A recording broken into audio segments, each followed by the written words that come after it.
believes in medical freedom.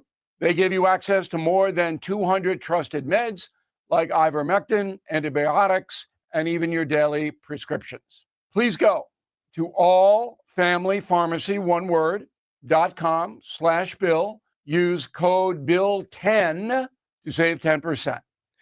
That is the Morning O'Reilly Update. More analysis later on. This hour, the Vic Porcelli Show, brought to you by Connor Roofing. You can count on Connor for all your roofing needs. Visit ConnorRoofing.com. That's CONNER Roofing.com.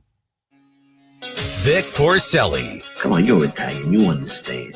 Every day is a busy day all of a sudden. You talking to me? You talking to me? Tough and smart, and I love Italian, so he's definitely Italian. At least I have this show to come and talk about it and let some stuff up. What kind of a show are you guys putting on here today? The Vic Porcelli Show. Good morning, Friday, freedom fighters. Kenny Williams, how you doing, baby? Happy Friday, Vic. Feeling good, man? Yeah. Okay. Got a big Friday show for you. I mean, a huge Friday show for you. It's huge. It's rock 'em, sock 'em all the way. So I guess St. Louis says we're doing DEI, we're doing minority contracts, whether you like it or not. Is that what they're? Well, they're going to propose that. Yeah. Well, David Stokes will give them a thing or two coming up in just a bit. Larry Connors, I don't want to give it too much away, but he came to us and said, "I got a couple of cool things I want to talk about on the segment today." Yeah, one's serious, very serious, and one's fun. And the serious one is huge. Huge. Something in history. Tim Jones is in the big shot slot there. Yeah. Secretary of State slot. Susie Moore, what are you watching with Kathy KAISER? Miller Time. Ken says that's going to be off the chain. Right? Yeah, because he has a few things to say. I think it'll make people feel better. And Ken, Hillary and Bill have been subpoenaed, man. Well, Miller Time will give us a little break and be able to talk about that as well. They gotta show up with these subpoenas. They got to show up. Yes, they do. And John Gordon is going to talk about the ramifications of that with us at 11:05. All right, who is going to do the Pledge of Allegiance for us today? How about Bill Eigel? Oh, Senator Eigel. Is he already not senator anymore? Is he nothing now? He's just hanging out. Hanging out. I didn't say nothing, but you know, I didn't mean that. You know what I'm saying? Yeah. Oh, God, just getting ready for his next step. Yeah. I pledge allegiance to the flag of the United States of America and to the republic for which it stands, one nation, under God, indivisible, with liberty and justice for all.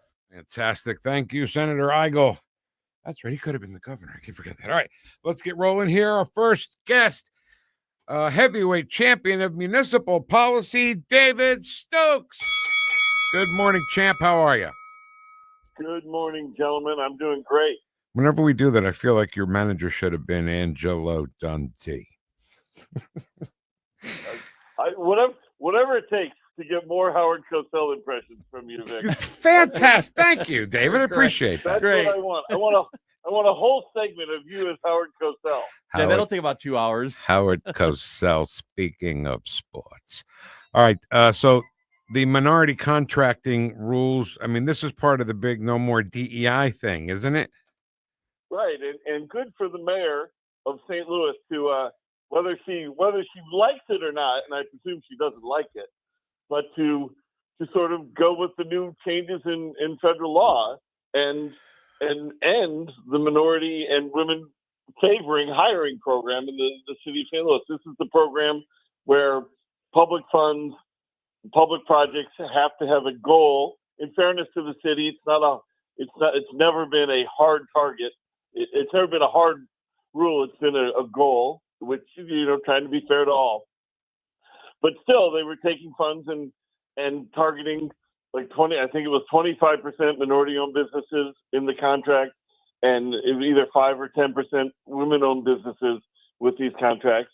And with the changes in federal law under President Trump, she's now ending this program. And she's gotten a lot of criticism of it from some members of the Board of Aldermen.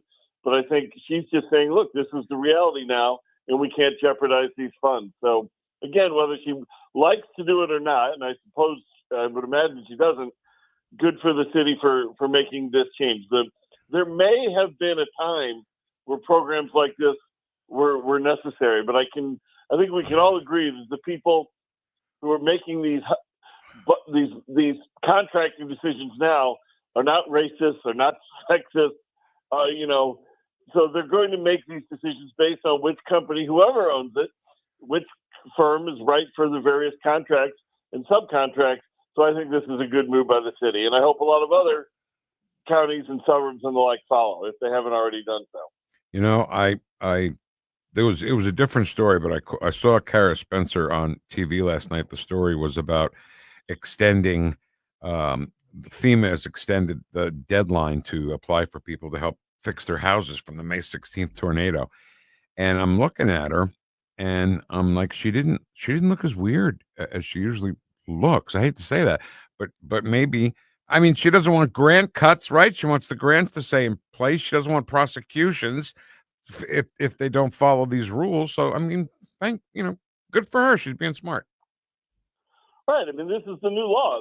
And I think it's great that at the federal level we're changing a lot of this DEI stuff and affirmative action programs and the like. And I think that's good and good for the city of St. Louis to get with it. Look, maybe these programs will be reinstated at the federal level in the future. I hope not, but they might be. I'm sure the city of St. Louis will be first in line to reinstate them if things changes at the federal level. But for now, and this isn't just about the city of St. Louis, it's about local governments throughout the state of Missouri.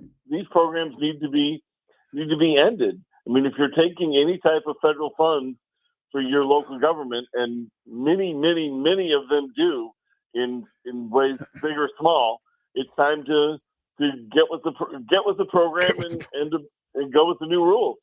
Well, Dave, speaking of getting with the program, you mentioned DEI. They have another incentive, and that has to do with lawsuits, doesn't it? I mean, if they risk when they use DEI as one of their objectives or as one of their tools to reach an objective, that creates a situation where they could be, they could get in trouble for discrimination and such, right? Absolutely. Whether you're school districts making hiring decisions based on these DEI things, right? You put yourself at risk for personal lawsuits. And look, if you're a private school, if you're a local government that wants to refuse all federal funds, and state funds, which none of them would ever do that. But let's go back to the private school. If you want to refuse all government funds, then you have the right to do some of this stuff. You can't just engage in outright total discrimination. But if you're refusing government money, you have a right then to make certain choices based on your philosophy, your beliefs, and that's a good thing. Yeah. That's a very good thing. But if you're taking government funds, you have to comply with government rules to a large extent, and you need, with the new rules in the Trump administration, this is a big change for a lot of state and local governments around the country. But it's a long overdue, and I'm glad to see it happening. All right, let's talk about the North St. Louis County cities. They're looking for a 1% sales tax for road work, infrastructure stuff. And they're all municipalities in the Normandy School District. Do you know what these roads look like now? Like, have you seen them, Dave? Oh yeah. I mean, I drive all over the St. Louis area, and a lot of these are going to be like neighborhood roads. These aren't your county arterial roads, and they're certainly not your major state roads, be they highways or major state-owned arterials like Lindbergh and the like. But these are just the local roads up in sort of that near North County area. And, a lot of these cities, I really like aspects of this. I don't love other aspects of it. What I like is, in the big picture, these cities that have really started trying to share resources over the past decade. Changes in state law made it impossible for them to fund themselves entirely on traffic tickets, which is what they've been doing wrongly, I think, for decades. So now they can't just exist on traffic tickets and fines. They're struggling, and not that they weren't struggling before, but they're trying to share resources. The best example of this was the North County Police Cooperative, which a dozen or so cities or more are part of now, and that's been a real success to give that community a better police department with more resources. instead of 7 or 8 tiny ones all operating independently. So this is the next step in that. And of course, I don't just automatically love the tax increase idea, but in fairness, these are small, largely poor communities. Some of them don't have any retail. They can't just do their own retail sales tax, or they could, but it won't raise anything. So just trying to come together to do this. Again, I would prefer, I'm not a fan of these TDDs, Transportation Development Districts, for roads. I would rather, throughout St. Louis County and in the area, local gas taxes to try to fund some of these road needs. But again, I like the fact that these communities are sharing resources and trying to save money in that way. So there's a lot of things to commend about this. Well, I'm confused about something. Is it a countywide 1% sales tax, or just in these 17 municipalities? Just in these 17 municipalities. And the reason they can do it is because they're creating a special taxing district, a transportation development district. Some cities in St. Louis County are not allowed to have transportation sales taxes because we have a county transportation sales tax. So yes, if you're thinking, does this mean taxpayers are getting double hit now? Yes, we are. We're getting hit with state gas taxes, some of which goes back to cities and counties, and the county transportation tax, which goes to fund county roads and metro buses and Metrolink, and cities get some of that too, I believe. So now it's because cities can't have their own transportation sales tax, they're passing these TDDs. And I do find that troubling. This is what I mean by, I would have preferred when Kirkwood passed a TDD last year that they'd have tried a city gas tax.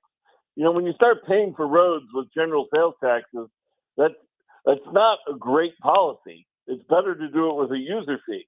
But all that said, there were good things about what Kirkwood did as well. And look, there's probably not a whole lot of gas stations in these 17 communities. I recognize that. There certainly are some.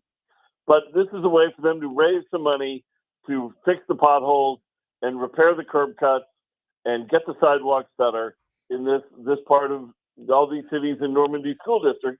And I understand the need, and I like the regional thinking for their larger community and sharing resources.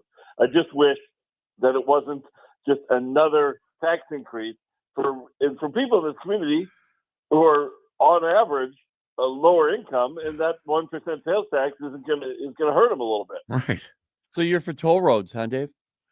I love toll roads. I wish we had more toll roads in Missouri. We're never going to toll local roads like this, of course. Toll roads are for interstate highways and maybe a few major arterial roads. The larger question for that is, should we go to a per mileage tax for local roads? I don't necessarily think that we should. I just wish we made a little more use of gas taxes for local roads as opposed to these just sort of expanding general sales taxes. But Dave, I'm confused on how this is going to work, because you mentioned there are some towns that don't even have any stores or retail in their municipality. I mean, how many stores are there to raise the sales tax 1% if there's not even enough retail to do that? How's it going to raise enough money? Right. And so they don't even know exactly how much it's going to raise because it has to be passed in all 17 of these cities. So if you're a city which has no retail, you'll get the fund based on your population, assuming you pass it and join this TDD. So it'll be distributed on a population formula. So some cities are not going to get a whole lot of money out of this.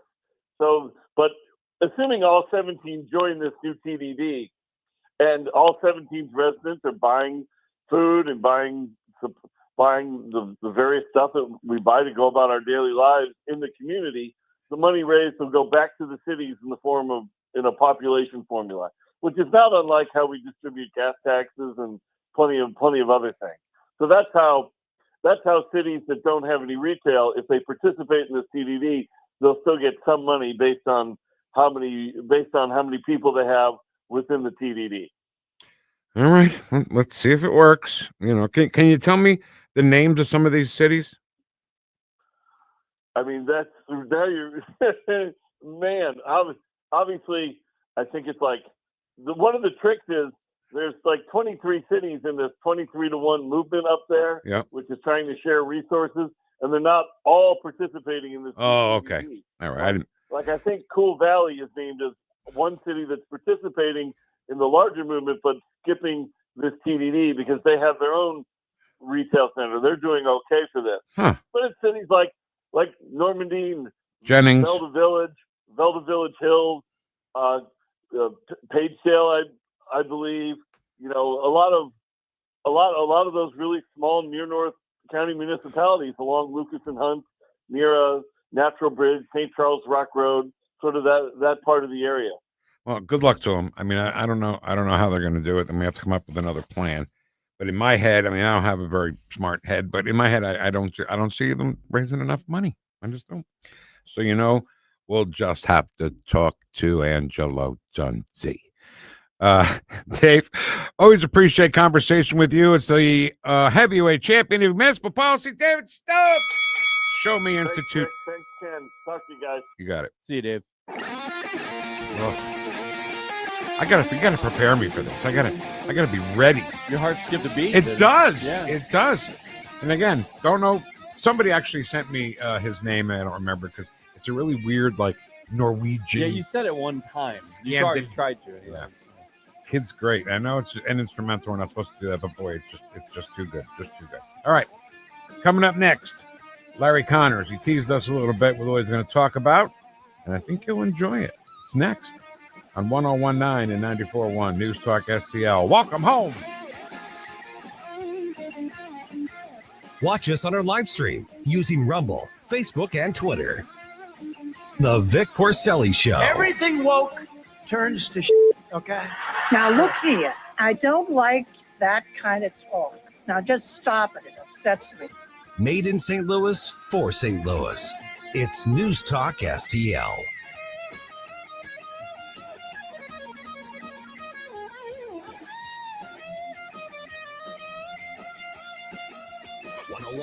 and 94.1 News Talk STL. Live and local. Listen to what those local folks are telling you. News Talk STL. You and I might have something in common. Back pain.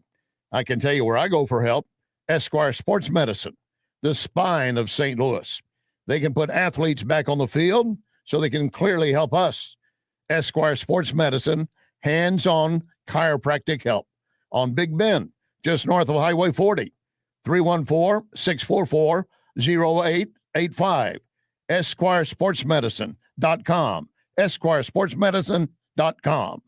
Hey, it's Chris Arps, and I'm heading back to Israel the week of August 11th, but this time, Tim will be coming with me. That's right, Chris. Our friends at Newsmax sending us to Israel the week of August 11th. We'll be checking in with all our favorite local shows all week, as well as doing our own show there. Newsmax and News Talk STL teaming up for Mission Israel the week of August 11th. And I hope the trip doesn't include bomb shelters and evacuation bus rides like my last visit. The Tim Jones and Chris Arps Show, weekday afternoons at 4, live and local, right here on News Talk STL.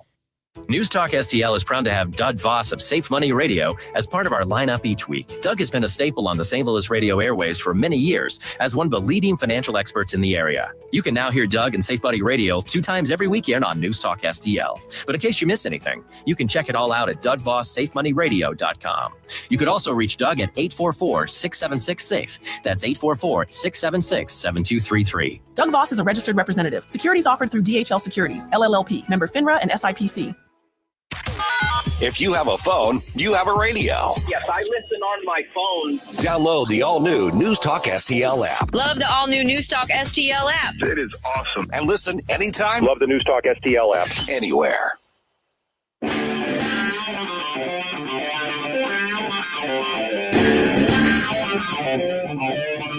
Talk lines are open now at 314-912-1019. The Vic Porcelli Show. I had a guardian angel by my side. I called her Mamaw. Now, she once told me when she found out that I was spending too much time with a local kid who was known for stealing drugs, that if I ever hung out with that kid again, she would run him over with her car. And she said, JD, no one will ever find out about it. Made in St. Louis for St. Louis. It's News Talk STL.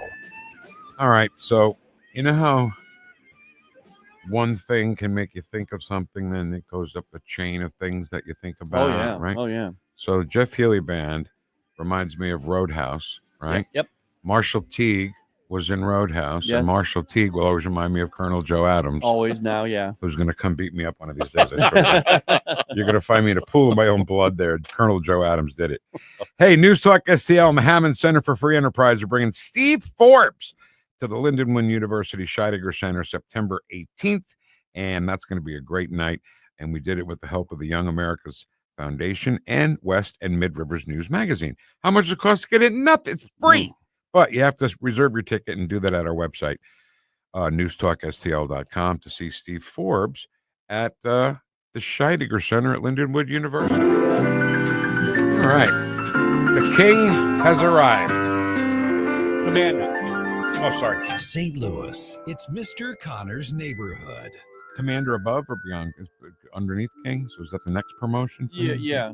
So for now. Commander Connors. The alliteration sounds so good. Love alliteration. It's my favorite thing. How are you, Larry? Good morning, gentlemen. It's beautiful Friday. It is Friday. And we found out from you that anniversary, 80 years of a very needed thing, but a very terrible thing. Yeah, my I do commentaries 3 times a day, 7:30, 12:03, 3:30, and each day it's just the same. It's repeated all those times. I've gotten calls and folks said, "I missed your commentary. Can you put it up on a podcast?"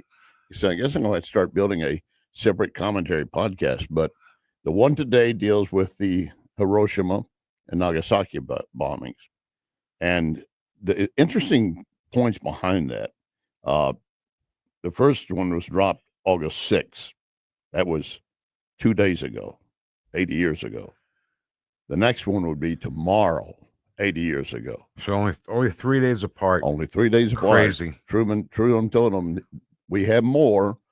You need to surrender or you'll get rain from heaven that you will never be able to survive. And, of course, they didn't, so they moved forward. But the interesting thing is, originally, Hiroshima was not the first target. They were going to go to Kyoto. Well, now, why did they change? Well, they decided to make a change because there's so much cultural center built around Kyoto, and there was more military infrastructure being produced around Hiroshima. So that was why it was chosen. And then the next target was going to be Kyoko. And they were over the site, but the bombardier, because the clouds and smoke from the factories, couldn't get a sighting. So they turned to Nagasaki. So you think about those two towns that could have been wiped off and lost all of their people have vaporized, and yet the others suddenly were in the sites. It's a staggering thought, isn't it? Yeah, because of the smoke of factories. Yeah, Wow. yeah, and clouds. I mean, they just turned and dropped the. Well, of course, the little boy was the first one. Then the second one they dropped. They had. Keep in mind, Roosevelt had just come into office, didn't know anything about any of this stuff. Truman. Truman came in after Roosevelt went out. Thanks for correcting me. That was my next question. Truman didn't even know about the Manhattan No, Project. he did not. Didn't know anything about it, Ken. Nothing. No. That's crazy, actually. And, that's why we supposedly have now, as we move to a transition. Of course, that was an immediate event because of the death of Roosevelt. We need to have the second in command coming in, or the new president, to be informed of where we're doing and what we're doing and be included in the presidential daily briefing. Jeez. And I heard there was a big decision because of, the hundreds of thousands that people that died. Right. However, had they not done it, millions of Americans could have been killed. That debate still rages. Many say, well, we never would have done it anyway, but who knows? I mean, the Japanese were not going to surrender. No. In fact, many of them committed their own suicide by crashing into warplane or Navy ships and things of that nature. So they were fanatic about carrying out what the emperor wanted. Yeah. It was the only way. And the fact that you had to drop another one and vaporize another 100,000 people just to prove the point, such a shame. But we won the war right there. We right did. Then and there. We did right there. Yeah. Yeah. So and it was needed.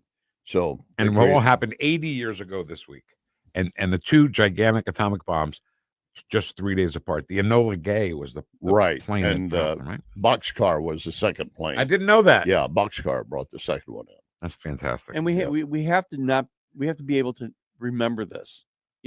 future generations need to understand and actually somehow get a form of empathy. I mean, they can't have empathy, but sympathy for what was happening back then, so they don't do it again. For So the innocents. I mean, they're just Yeah. civilians. I mean, they were not all military personnel. They were not all industrial targets. Kyoto was a cultural center, and in fact, it had 17, if I remember right, 17 plus World Heritage sites. They had 2,000 Buddhist temples. That's why they decided we won't go there. And they didn't go to Tokyo because they decided we do not want to hit their capital, I think it was a great decisions because of the cultural Yeah. benefits.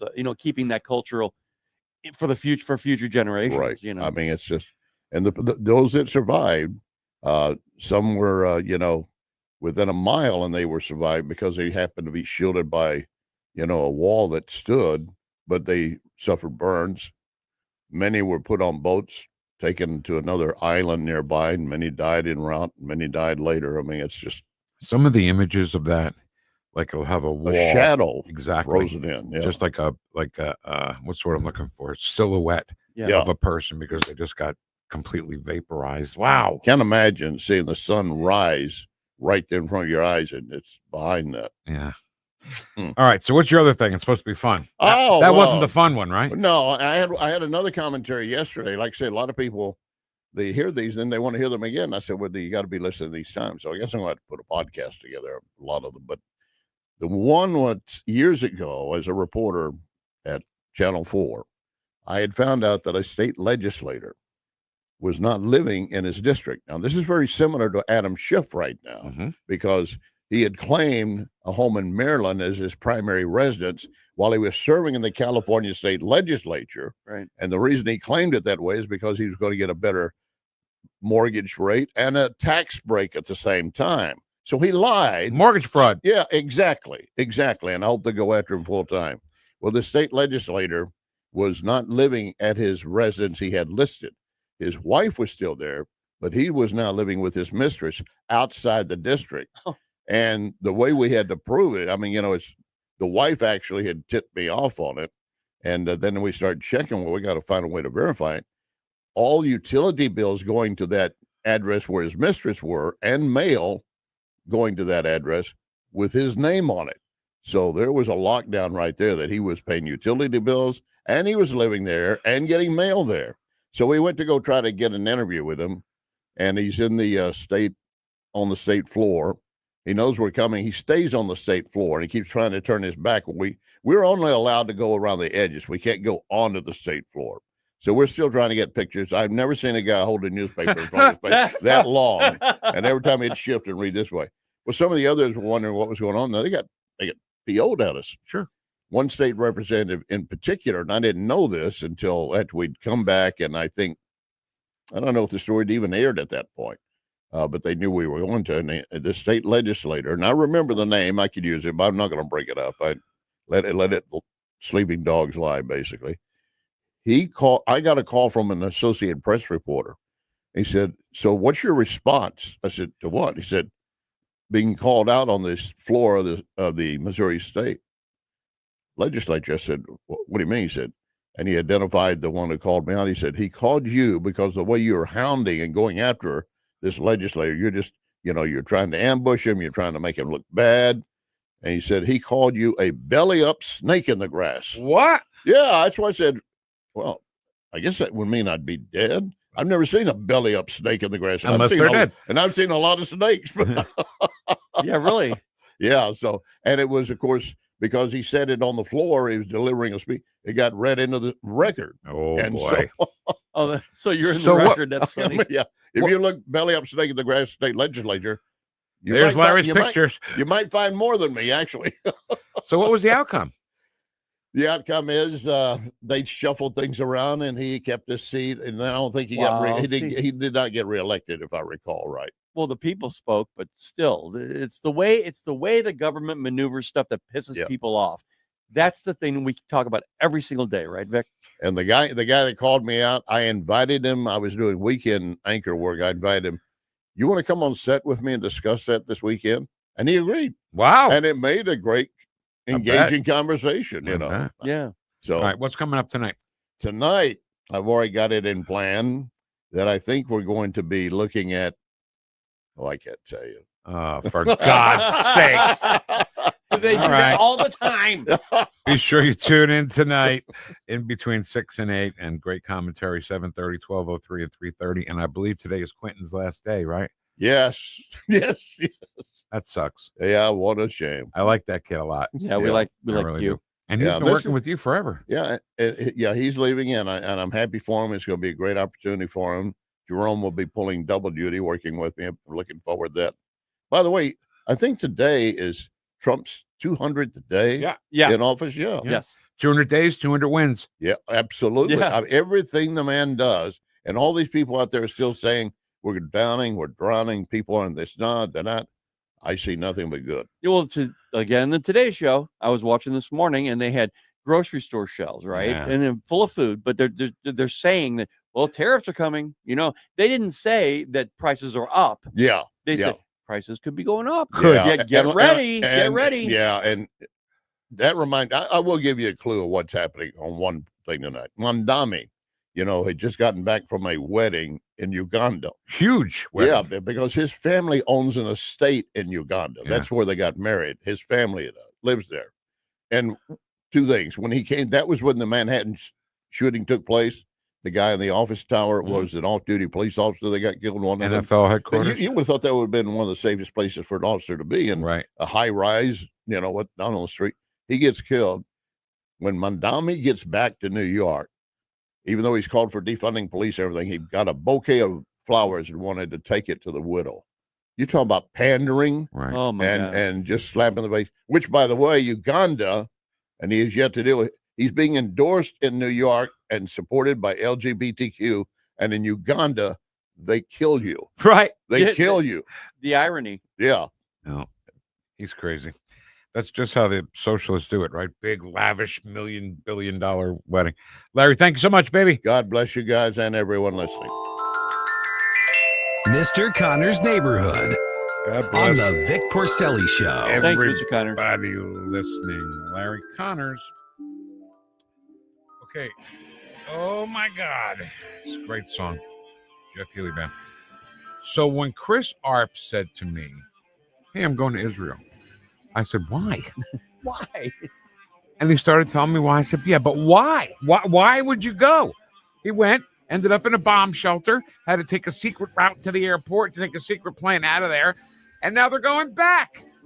So we'll talk Tim Jones and Chris Arps. We'll talk to Tim about that next on 101.9 and 94.1 News Talk STL. Number one for live and local conservative talk. Like and subscribe to us on Rumble. News Talk STL. Vic and Ken. Vic has great hair. Ken has great, baseball caps? The Vic Porcelli Show on 101.9 and 94.1 News Talk STL. Tim Jones and Chris Arps in the afternoon. Just in time for my return trip to Israel, I'll talk to my Israeli tour guide and IDF soldier, Barak Berkovich. Tim Jones and Chris Arps. Weekdays at 4 on News Talk STL. Tony Colombo here for my dentist, Dr. Matt Boscia at New Creation Dental Care, the one-stop shop for all your family's dental needs. And Dr. Boscia is always expanding his services, now including the incredible all-on-4 full arch implant procedure, full mouth restoration that can give you back your smile in as little as 1 day. No more suffering with damaged or missing teeth or poor fitting dentures. You can see some amazing smile makeovers, learn more about the all-on-4 procedure, and see everything Dr. Boscia can do right now at newcreationdentalcare.com. The 5th Annual St. Charles Jewish Festival is Sunday, August 10th from 11 to 2:30 at the Lewis and Clark Boathouse parking lot. Join us for a vibrant celebration of Jewish life and culture. Experience world-class Jewish music, savor delicious kosher cuisine, and enjoy family entertainment. From a massive bubble party to cultural crafts, a petting zoo, and inflatables, there's something for everyone. For more info and to secure your free ticket, visit jewishstcharles.org/festival. Come celebrate, enjoy, and be inspired. What if there was a one-stop shop for all your healthcare needs and no insurance was needed? At Bell Healthcare, we make wellness simple. Optimize the patient's life. Struggling with weight loss? We offer proven programs, including GLP-1 treatments like semaglutide. Need hormone therapy? We've got personalized plans for both men and women. Nagging pain or injuries, chiropractic and regenerative medicine are available. Ready to take control of your health? Visit bellhealthcare.net today and get optimized. Mr. Connor's Neighborhood, brought to you by Proctor Drapery Blinds and Shutters. Proctor, spelled like doctor. ProctorDrapery.com.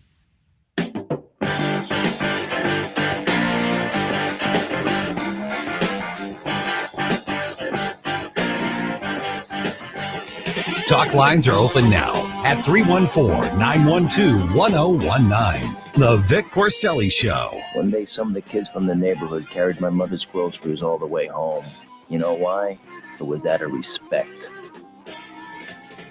On Newstalk STL. It's Friday.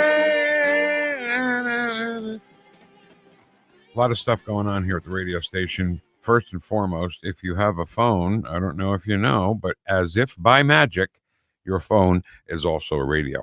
And I got to tell you, when I get in the car, I put the phone in the little cradle there that my wife got me, and then I turn on the Bluetooth that my wife got me, and I hit one push only on the phone, the Newstalk STL app icon, and there it is. There's the station loud and clear and the big wheel of fun, and you can, you know, I always say you can comment for our chat box segment, and then I never read them because I'm a great big jerk. So, is that going to make it sound right now, though? I don't want the sound to play right now. Okay, good. Oh, it did. Sorry. Hold on. Let me turn that down. And let me see if there's any comments in there. Okay. No, not really. All right. But your phone, you can listen from anywhere. We've had people tell us from Italy that they were listening from Italy. Okay. Tim's not here. No, I'm trying to call him. I just call us, Tim. You know, that's what we get for putting him in the big shot slot. This 941 was always occupied by the former Secretary of State, Jay Ashcroft. And then, well, Tim's going to Israel with Chris Arps. Right, they're going to do their show in Israel. And I'm like, that's great. What I guess for them, it'll be the middle of the night, right? Oh, yeah. 4 to 6 o'clock. It'll be like past midnight. Are they allowed to stay? Is Chris Arps allowed to stay up that long? I don't think he is. But it'll be great, and you'll get a firsthand look and listen at least to what's going on in Israel with Tim Jones and Chris Arps, our great afternoon show, the one you should be listening to on your way home every single day. That's an order. Okay. Let's talk about. Sorry, I should have had a backup plan, and I don't. Well, I wanted to talk about Tom Homan's remarks. Okay, let's do it. Immigration. Let's do it. Number one. Let's talk about Vic. Tom Homan. Yeah. Removing a record number of public safety threats and national security threats under the Trump administration. And now the left is screaming that they're not criminal enough. The left is crazy. Yeah. 70% of everybody we arrest is a criminal. The other 30%, national security threats, final orders. People had due process, a great taxpayer expense or order removed by judge. By law, we got to remove them. So the numbers are great, right? But now the left is saying they're not criminal enough. I saw a story the other day. Only 1% of deportees are murderers. Really? That is a new level. And another story says, well, a lot of them are DUIs. DUI is a public safety threat where 10,000 people a year die from DUI. So now the story is the 70% criminals aren't criminal enough. We removed a record number of public safety threats and national security threats under the Trump administration. He's keeping his promise to American people. We're making this country safer every day. And that's the reason why I wanted to talk about this, because this is typical Democrat speak. They aren't criminal enough. DUIs, come on, DUIs. It's like up in Colorado. Remember when Trendy Arago was there? Mm-hmm. And they said, "Oh, it's just a few. It's just a few apartment buildings." Mm-hmm. Okay, handful of apartment buildings. It's the same thing. They don't care about the American people. They care about the collective. If a few people are dead, it's for the greater good, Vic. So I think it's a double problem, Ken, because you got the illegal alien factor, and then in Washington D.C., the crime is so bad, and most of it, I think, or maybe just under 50%, are done by kids, juveniles. Yeah, there was a story about a guy who was a Lyft driver, rideshare driver, and 4 kids got into his car, and then they took out a gun, demanded the car, and he got out of the car and left. The kid that did it had carjacked a Uber driver like 3 days before. So wait a minute, he did it. Why is he out to do it again? I mean, DC's got their own problems. That has nothing to do with federal law or federal enforcement. But fix your stuff, as Jessica would say. She would say it a little bit differently. A little bit different, yeah. No, here, go ahead. Yeah. So, DC has never been a safe city, a safe you want to walk around the streets at night, which what does that say, right? Nightlife is part of the part of a city. St. Louis nightlife used to be everything. Every Friday and Saturday night we were down on the Landing, man. Oh, the Landing was so much fun. And Washington Avenue has their whole thing, and then it's like I don't even like walking downtown during the day. Anyway, look who showed up. Timmy. Former Speaker of the House. You just proved why you left-wing loons are so insane. Y'all ready for this? Tim Jones. Good morning, my MAGA tardy Speaker of the House. And a very happy MAGA Moose Friday to all of you guys. I'm standing on a moose right now with a coat hanger in one hand and a satellite dish in the other. Can you hear me at all? Yeah, we can hear you. Yeah, I just have to put some tinfoil on the antennas and move it around. That's all. So I want you to know when I tell you I'm in the hinterlands, I'm in the hinterlands. Wow. I want you to know that we put you in the big shot slot. Okay. This was the Secretary of State slot. Like, what other big shots do we know? Oh, Tim Jones. We put him on. So you're not just getting a slot on the show, you're getting the big shot slot. I knew it. I heard a noise and I knew we Did you really? Yep. I didn't hear it. What did he say? He was on a moose? He said he was on a moose and he was holding a hanger at Yellowstone State Park. I wish there were video. I wish there were video of it. Yeah, it'd be nice. It would have been nice. So one of the reasons why we wanted to talk to the former Speaker of the House is because he and Chris Arps are going to Israel. We followed Chris Arps' journey pretty closely, so closely that he talked on this station from a bomb shelter. Yeah. And what we learned while Chris Arps was there was that newer hotels have built-in bomb shelters. And what I was surprised about is the fact that there were bomb shelters in other places too, like cafes, and they have a lot of bomb shelters in cafes in Israel. Huh? Yeah, and libraries and things like that. Oh my God. Yeah. So the point is, why? I mean, you have to go. And we've teamed up with our friends at Newsmax to bring Chris and Tim there and hopefully safely back home here. Yeah, and we're going to be talking with them actually hopefully more so than we would normally talk with them, because they're going to be broadcasting, Vic, from Israel. Yeah. I think that's so cool. It's incredibly cool. And I think that it's incredibly brave. I hate to say it, but not that I hate to say it, but me. I don't like to fly. I don't want to get shot. I don't want to get blown up. And Tim and Chris are going to fly there and do their show from, I don't know where they're doing the show from, but it would be cool if it was right from Jerusalem, right? Where, the embassy is. And maybe they can get a chance to talk to Bibi. Who knows? And you know what else? Is that him again? Yeah. Well, we can try it one more time, see if we can get anything from him. What's with that moose? The moose. I just fell off his antlers. Oh, no. I hope he's okay. Hope you're okay. So listen, when you go to Israel, right, do you know where you're going to be broadcasting from? Like what city? Jerusalem. Didn't I just say that? Wouldn't it be great if it was Jerusalem? Yeah. So are you prepared? What are you thinking about before you do this trip? Well, I'm currently in the Yosemite National Park, so I'm going to be globetrotting over the next 24 hours, heading, God willing, back to St. Louis late tonight, getting some sleep, unpacking, repacking, and then it'll probably all sink in as heading out of St. Louis for your hometown there of Newark, New Jersey. Newark, New Jersey. Mm-hmm. How do I say that? Newark. One syllable. One syllable. Newark. New York. Heading New York, and we fly out of New York tomorrow evening at around 11:30, fly through the night, 8-hour time change. And then we'll be on the ground in Tel Aviv by around 4 to 4:30 tomorrow afternoon, I guess, depending on jet streams and tailwinds and all that stuff. And we're having a kickoff reception at the King David Hotel in Jerusalem, where we're staying, right on the edge, on the corner of the old city, which we'll be having a tour of. I mean, for those of us steeped in the Christian faith, Vic, Ken, yeah, especially for me, a Roman Catholic, to be live in the places that I've only for the last 5 decades of my life, it's going to be really amazing. So to walk in the footsteps of Christ. No, that's awesome. I'm not trying to blow that away. That's awesome. But excuse my ignorance, but are you, like, when your 4 o'clock show here, was that midnight your time or earlier?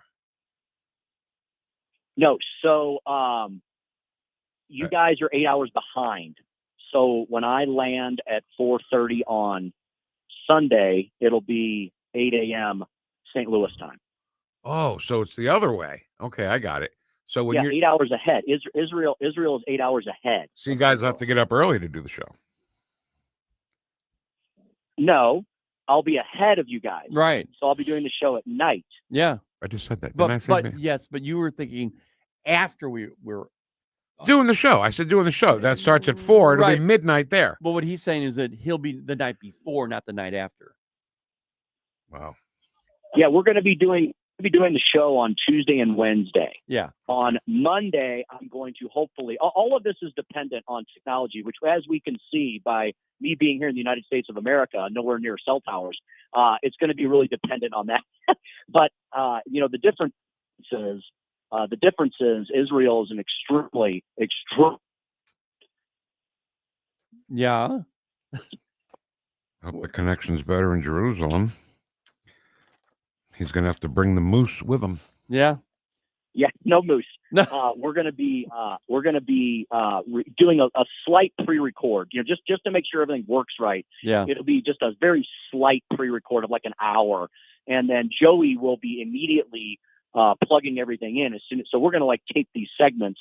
Joey's going to immediately put them in so they run on time. So, it's going to be incredible. It's going to be amazing. We're going over there right as Netanyahu has announced that he is going to be, and he's being backed by his parliament, by the Knesset. They are going in and doing a full military takeover of Gaza. I mean, what an historical time to be there. In fact, one of our U.S. House congressional delegation, Congressman Bob Onder, is over there in Israel right now. He's been there this week with the U.S. House. So go ahead. I'm sorry. No, I was just going to say that, Tim, that has to happen though, right? I mean, Netanyahu has to bring those forces in there, because if he doesn't, the same thing's going to happen in 5, 6, 7 years from now. No, that's exactly right. I mean, if you don't ferret out and exterminate the cockroaches and the rats, they're just going to go deep underground. And you know what? Even if he does this, he may not get every last vestige, right? But we're going to be fully briefed on this. We're having a combination of the cultural, the historical, the secular, the current news. We're going to be doing a lot of October 7th commemoration visits. We're going to be on a tour with the IDF, the Israeli Defense Forces. Apparently there's some helicopters involved. And so this is going to be a pretty wild experience. And we're going to be bringing all these stories not only live as we are able to report them on Tuesday and Wednesday next week. You'll hear from us throughout the week on all of your shows. We'll be able to touch base with you guys and the others. And then when we come back, we'll be telling stories for weeks about the experiences we had. And I would say that this is exclusive. Who else? Who else in the Midwest? Who else in the Midwest? Who else in the region? Who else in the country is going to be able to say that they have a local media network, television station, not even 5 years old, sending 2 of its hosts over there to have these experiences and report back on the ground with one of the most historical times in the Middle East, not only in our lifetimes, fellas, but probably in the last several hundred years. Yeah. You know what? This station is just, we are right in the thick of everything. I've always mentioned about you and Nick and everybody else, how we're connected to everything. And now globally, worldwide. So we're absolutely proud of you guys and proud to be working here. Now you mentioned.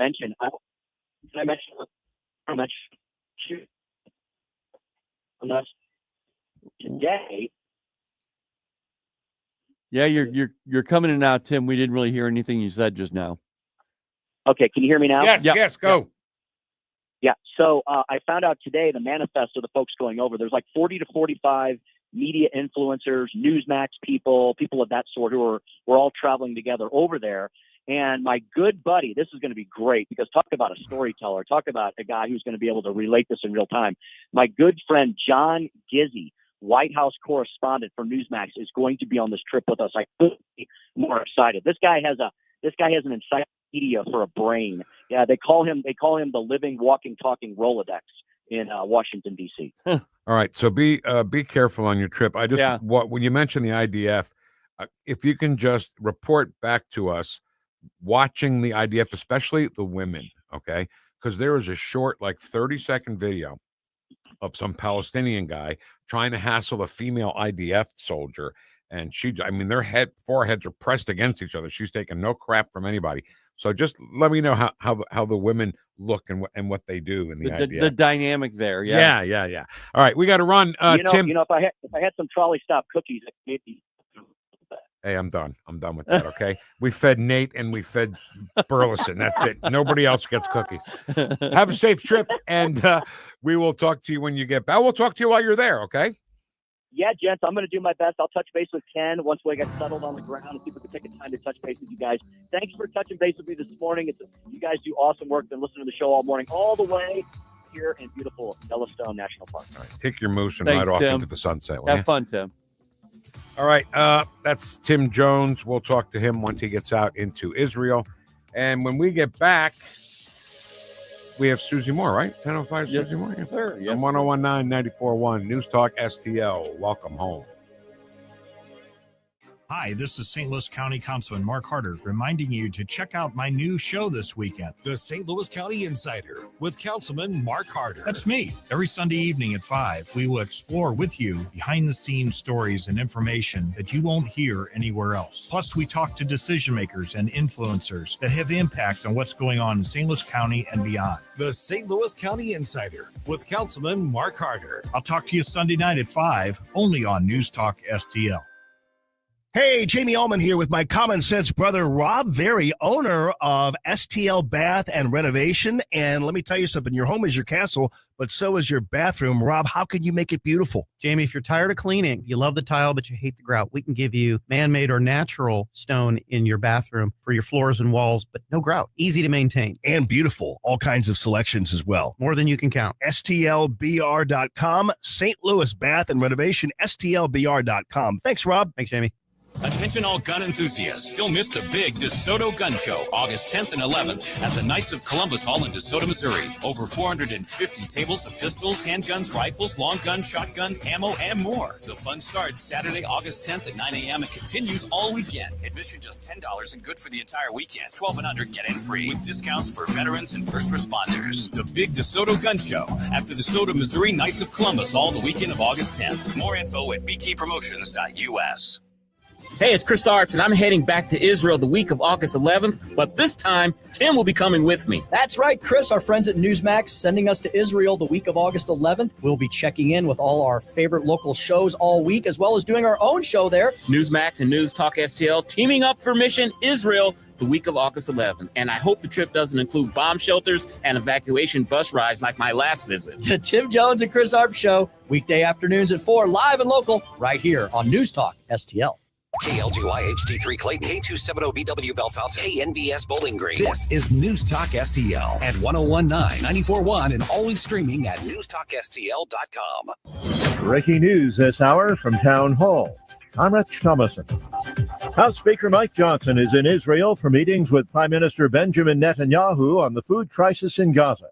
On the Salem News program this week on Capitol Hill with Tony Perkins, the Louisiana Republican says the biggest challenge is preventing Hamas terrorists from stealing food shipments. reselling them on the black market. I spoke with Prime Minister Netanyahu about this myself, and he is resolved, of course, to make sure that aid is delivered. The nation of Israel and the U.S. will be involving now. The latest development, I believe, is Samaritan's Purse will be involved. And they have credibility on the world stage. They have delivery mechanisms and systems that have been proven in times of crisis everywhere around the world. And that'll be a great development. I think a lot more aid will be delivered. But, of course, they're going to need military assistance because the terrorists are stealing it. Speaker Johnson's full This Week on Capitol Hill interview will be seen starting at 10 a.m. Eastern Time Saturday on the Salem News Channel. Prime Minister Netanyahu says Israel has no interest in governing Gaza, but would like to transfer control of the region to civilian Arab forces who will govern properly and not threaten Israel. The Prime Minister spoke following the Israeli Security Cabinet's approval of a plan to have the Israeli military take charge of Gaza City. President Trump boosting the federal law enforcement presence in Washington, D.C., at least for the next week or so. Press Secretary Caroline Leavitt says the city has been plagued by violent crime and the increased federal presence will protect innocent citizens. The move follows the president's suggestion Monday that his administration could take over running the city. Either they're going to straighten their act out in terms of government and in terms of protection, or we're going to have to federalize and run it the way it's supposed to be run. Ben Thomas, Washington. An end-of-the-week rally underway this morning on Wall Street. The Dow trading 233 points higher, the Nasdaq up 182. More on these stories at townhall.com.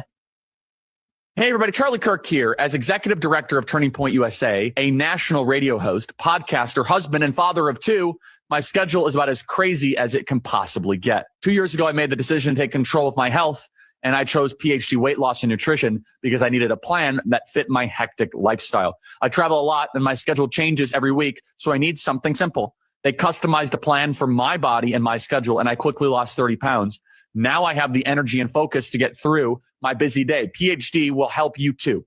They won't let you fail. Just give them a call, schedule your weight loss consultation, and see if their program is right for you. Call 855-696-2020. That's 855-696-2020. The first 11 callers who mention the word healthy will get 2 weeks added to their weight loss package. Call 855-696-2020 and mention the word healthy, or visit them at myphdweightloss.com. That is myphdweightloss.com. It worked for me, and it can work for you. myphdweightloss.com. This hour of News Talk STL is brought to you by Rodney and Jen Wallner and the entire Wallner home selling team at Berkshire Hathaway. Call them today at 314-810-SOLD. 314-810-SOLD. From the Michaels Flooring Outlet Weather Center. When I think of early August weather in the St. Louis area, this weekend's forecast is exactly what comes to mind. Hot and humid. Tons of sunshine today. South wind at 5 to 15. I'm going to put the high at 95 with a top heat index right around 100. Cleared tonight. Should have a good view of that full August moon. Still muggy, though. 77 for the low. Saturday, 96 with a heat index of 102. Sunday, we're at 93, but it'll feel like 98. From the First Alert 4 Weather Center, I'm meteorologist Matt Chambers. Vic Porcelli. Come on, you're Italian. You understand. Every day is a busy day all of a sudden. You talking to me? You talking to me? Tough and smart, and I love Italian, so, he's definitely Italian. At least I have this show to come and talk about it and let some stuff up. What kind of a show are you guys putting on here today? The Vic Porcelli Show. All right, hour number 2. Did I mention it's Friday? Have we mentioned that it's Friday today, Ken? We haven't mentioned What are we mentioned doing? it, but that's about it. Not officially, though. Friday! Now we have officially. By the way, I just want everybody to know Ken made that, okay? Hearing the speaker and the people shouting and everything. You made that audio. Well, yeah, I was just listening to Tim one day, and he said that, and I said, "Oh, that's golden." Yeah. And you're like, "Well, what do you mean?" And it's like, "Let's go." here's what it is. It's Friday. I just want people to know you put it together. Oh, okay. Because everybody uses it. Well, I love it. Okay, Susie. Oh, Susie Q, baby, I love you. Susie Q. I'm the boss. How about that? And I should have listened to Susie more from the beginning. I think you're right. I think you're actually right about that. Good morning, Smoozy Q. How are you? Good morning. I'm good. How are you? We're good. So I need you to help me navigate. Is that okay? So sure. Whenever we speak on Friday, I always go to the authors drop down from the menu there, the drop down menu, and I pick out Susie Moore because I know her, I'm in with Susie Moore. And then the very first thing says, Morning Minute, the Mar-a-Lago raid spooked me like little Elsa has. And then I clicked on that, and I don't see that particular story. Where I want to read that particular story. How do I find that? What do you mean? That if you click on it from my author's page, it doesn't take you to the article? It says, good morning. Welcome to Red State's Morning Minute. Here's a brief glimpse of stories trending at the moment. Oh, so that's okay. So I do the Morning Minute every single morning, and it has multiple sections to it, some of which are, hey, here's a preview of what to expect today out of Congress or the White House or the courts or what we just saw happen.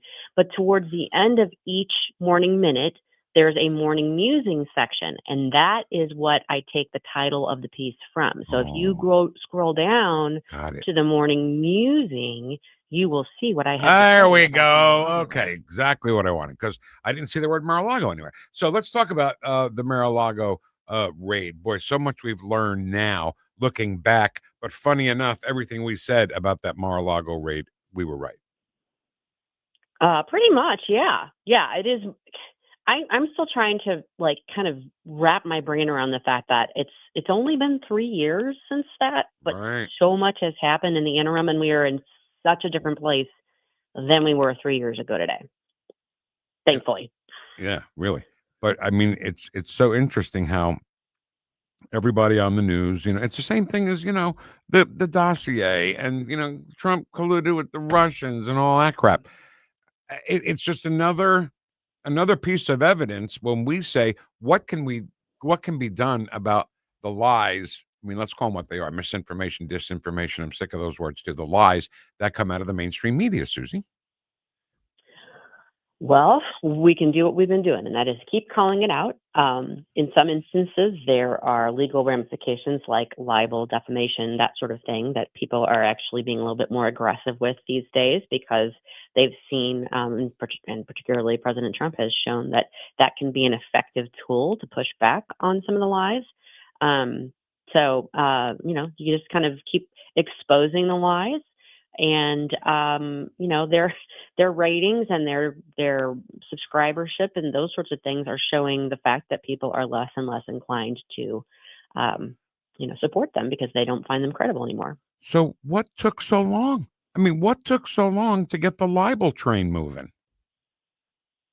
Well, one of the things that took so long is because of a Supreme Court case called New York Times versus Sullivan that happened way back, several decades ago. And in that case, they established that for a defamation lawsuit, a public figure like a Donald Trump has a very high bar to meet in order to prove it because they are a public figure. They have to show that whatever was said with malice, with actual malice, and not just they didn't quite dot I's and cross T's and make sure they were 100% correct. It's a higher bar than, for instance, Joe Smith, who nobody knows, would have in a defamation lawsuit.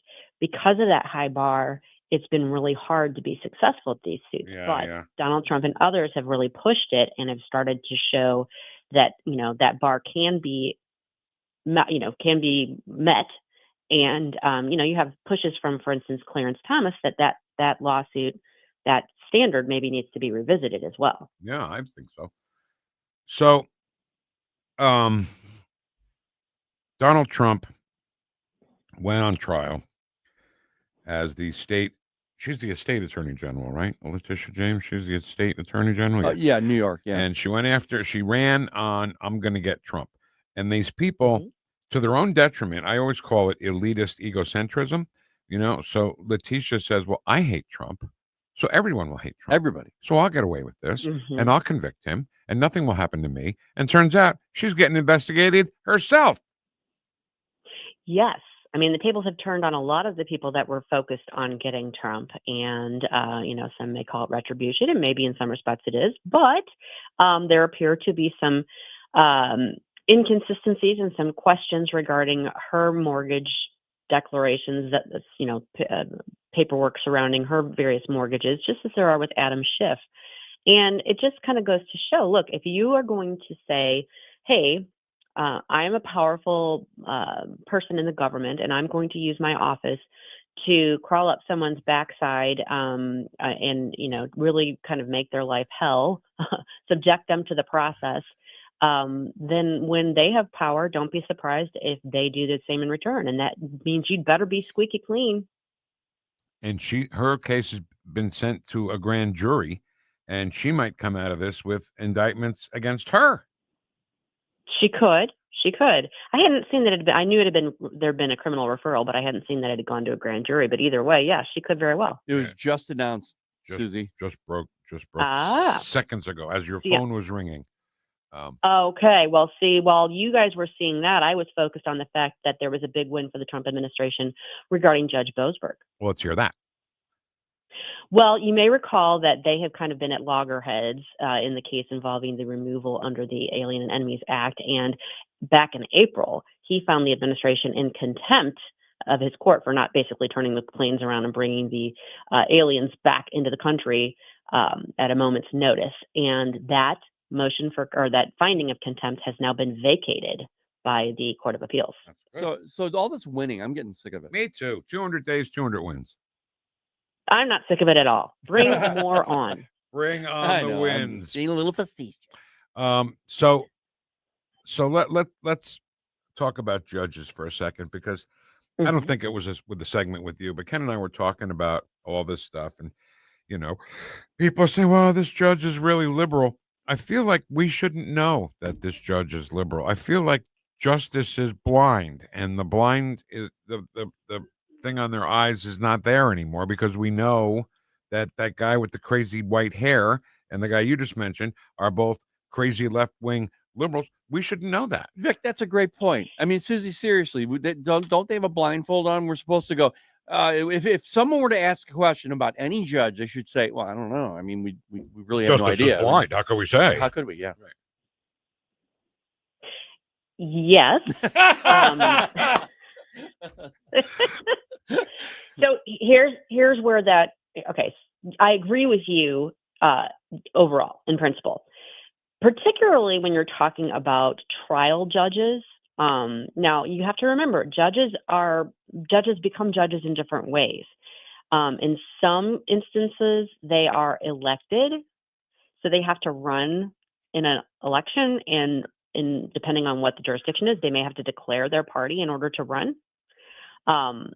And in other places, like for instance in St. Louis County, St. Louis City, there's a quote unquote nonpartisan court plan. But what it ultimately ends up being is they're appointed by a governor who is a political creature as well.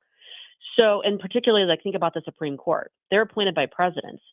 If a Republican president nominates somebody to the Supreme Court, there's a pretty safe bet that they're pretty sure that that judge aligns with them philosophically and partisan-wise.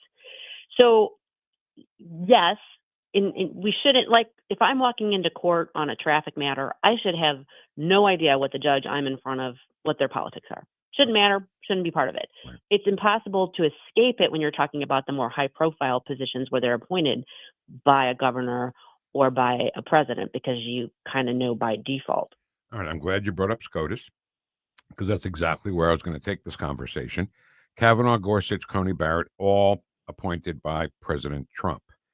Kavanaugh, right. Gorsuch, and Coney Barrett have voted against him well more than once, I'd say a lot of times. So we would say, oh, Kavanaugh, Gorsuch, and Coney Barrett, they'll just vote for whatever Trump wants. And that hasn't happened because justice is blind, right? But the judge who said that Mar-a-Lago is worth $18 million, that is, what I'm saying, I guess, is Kavanaugh, Gorsuch, and Coney Barrett are taking the blind justice thing to a more of a level that it should be than Gerdegan or whatever his name is, the guy that said that Mar-a-Lago was worth $18 million. Yes.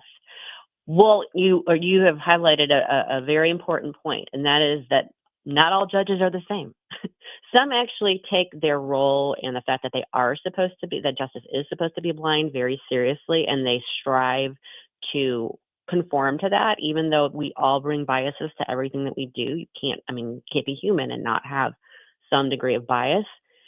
What you end up seeing, it seems, and again, here's my bias talking, it seems like conservative judges and justices try harder and do better at being blind and not letting their partisan preferences overwhelm them when they're making decisions, as opposed to some of the judges like Engoron and many of those in the DC district and many that we've seen of late where they are liberal. And you can't, I mean, think about Sonia Sotomayor. We all know exactly how she feels about everything because she lets us know every single time. I think, Susie, in my unbiased and opinion, I think that you're right about that. Well, that's a totally unbiased opinion. It's objectively true. It is objectively And here's true. the thing. We know how Sonia Sotomayor and Elena Kagan and Ketanji, whatever her name is, we know how they're going to Jackson Brown. We know how they're going to vote, and they never disappoint us. They always go that way. But yet Kavanaugh, Gorsuch, and Coney Barrett sometimes do go the other way. Yeah, that's true. That's true. But I will point something else out. Kagan sometimes sides with the conservatives. There have been a number of 7-2 rulings, for instance, this past term, and it usually has to do with, a procedural question, but she definitely will break ranks and not just side with the liberals every single time. She is more likely to do that than the other two are, I will say. So more likely to do that than Sonia Sotomayor and Ketanji Jackson Brown. Correct. Okay, good enough. You were waiting for that music, weren't you? I was, but he's not listening to me because he hates me. I know. Ken hates me. Never listens. Ken hates working with me. All right. So anyway, my point is, I just feel like we shouldn't know so much about the background of the political leanings of a judge because that's the final resting place for justice, right? I mean, that's the last place that we should know where somebody's political leanings are. Yeah. Right. And that is absolutely true in the ideal world. We just, as you well know, we don't live in the ideal world. I want to live in an ideal world. Well, when you are king of the world, it will be ideal. When's that going to be? Is the that soon? I'm not exactly sure. All right. We're working on it. You look like you got something to say. No, I don't. I really don't. I'm just reading all this stuff on our streams. It's funny. All right. So, I don't know, Susie. You talk. Tell me what's on your mind. Me talk. Yeah. Well, what's on my mind? Well, I'm going to go back to the Mar-a-Lago raid. Yeah. Since this is the 3-year anniversary of it. As I pointed out in my morning minute, I mean, it doesn't matter how you feel about Donald Trump. You can love him, hate him, be ambivalent, doesn't matter. When you see a former president's home being raided, even though, and I'm willing to stipulate, they knew he wasn't going to be there. They alerted the Secret Service before they got there. It wasn't like they busted through the door in the middle of the night. Even so, it was an alarming situation. It was a significant situation. When you see that happening, it is extremely unsettling because you realize, okay, if this can happen to the person who was at one point the most powerful person in the world, basically, it can happen to any of us. And I don't know. I mean, I was already a Trump supporter at that point. But that, if you will, sealed the deal even further because I was like, look, maybe he does have stuff he's not supposed to have. Okay, well, you work that out. I mean, that could be done through negotiations. That can be done through all manner of things that don't involve raiding his home. This was just a pretext, and it angered me, and it radicalized me in a lot of ways. And it's hard for me to believe, as I said, that it was just 3 years ago because we're in such a different place. Thank God for that. But the last thing I want to say about that is, remember right after it happened, the Washington Post had an article that was like, some reports are indicating there may have been nuclear documents there. Like, secret nuclear documents. Yeah, what happened to that story? Just to highlight the fact that Washington Post is not reliable. But I think, we're starting to see some rumors and murmurs that, some of the things that they may have been after might indeed have been nuclear in the metaphorical sense. Yeah. In other words, things that now could come back and bite some of the people that were after Trump. Exactly right, Susie. In fact, the reports are coming out that burn bag situation, that they found the extra, all the documentation, they thought that maybe that was the stuff that they thought was over at Mar-a-Lago and they were going to get their hands on, and they didn't find it, but they did find it in a burn bag. So yeah. I agree with you. It is so long ago about Mar-a-Lago, but so much has happened since then. I mean, it's only been 3 years, but it seems like it's been forever because the media, if you remember back then, they used to just make up whatever they wanted to and just throw out whatever they wanted. And people go, oh, really? God, that's crazy. Well, they're still trying to, but it's just not working as well as it used to. Thank God for, a number of reasons. So this is what cracks me up. Okay. The Mar-a-Lago raid. Hey, there may be classified files there. He may have taken classified files. And I hate to do this, but it's the truth. Joe Biden had classified documents in a box in his garage, and the cover wasn't even on the box. It's like coming off. And then with his biography that's out now, the ghostwriter, he says to the ghostwriter, oh, the classified documents, they're down in the basement if you want to take a look at those. Holy cow. Well, I mean, when does it ever come back to somebody who happens to be a Democrat? Yeah, I mean, that's a fair question. I mean, we do have to remember that at the time that was going on, he was the sitting president at that moment. So it was a little bit of a different posture.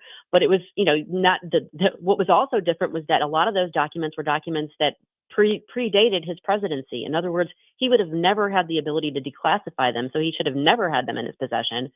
So, I mean, there was all kinds of problems with that. And we saw what ended up happening with the Robert Hur interview and report. And I know that didn't amount to a criminal prosecution, which would have been very, very difficult to bring against a sitting president. Let's acknowledge that.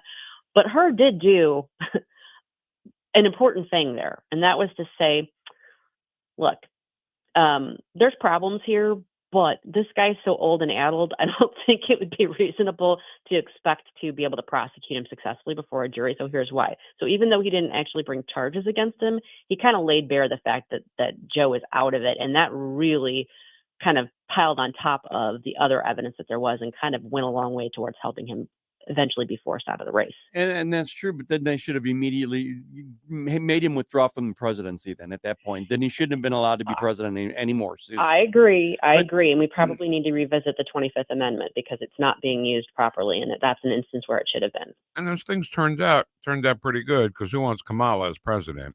But I almost said a bad word. But that's crap to say that, he can't, he's too old. That's crap. No. Yeah, that is a total no shoot. No, Sherlock. Sherlock, yeah. All right. And but no, just real quick though, you mentioned something, and what's going on today is really relevant right now because they're saying, how dare you even suggest that Barack Obama is being put in front of a hearing? How dare you suggest that Barack Obama goes through any of this stuff? Look what you did to Trump. President Trump went through everything and back. And as far as I'm concerned, no holds barred. They need to be able to do whatever they need to do to get this investigation of Hillary, Brennan, all these people, Comey and Barack Obama. They need to finalize everything and make sure that the American people are satisfied. Yeah, I mean, I think that ship sailed a long time ago. The norms were breached long ago, and so trying to retreat to them now is kind of laughable. But the bottom line is, I want everything to be investigated. I want everything that can be to be exposed.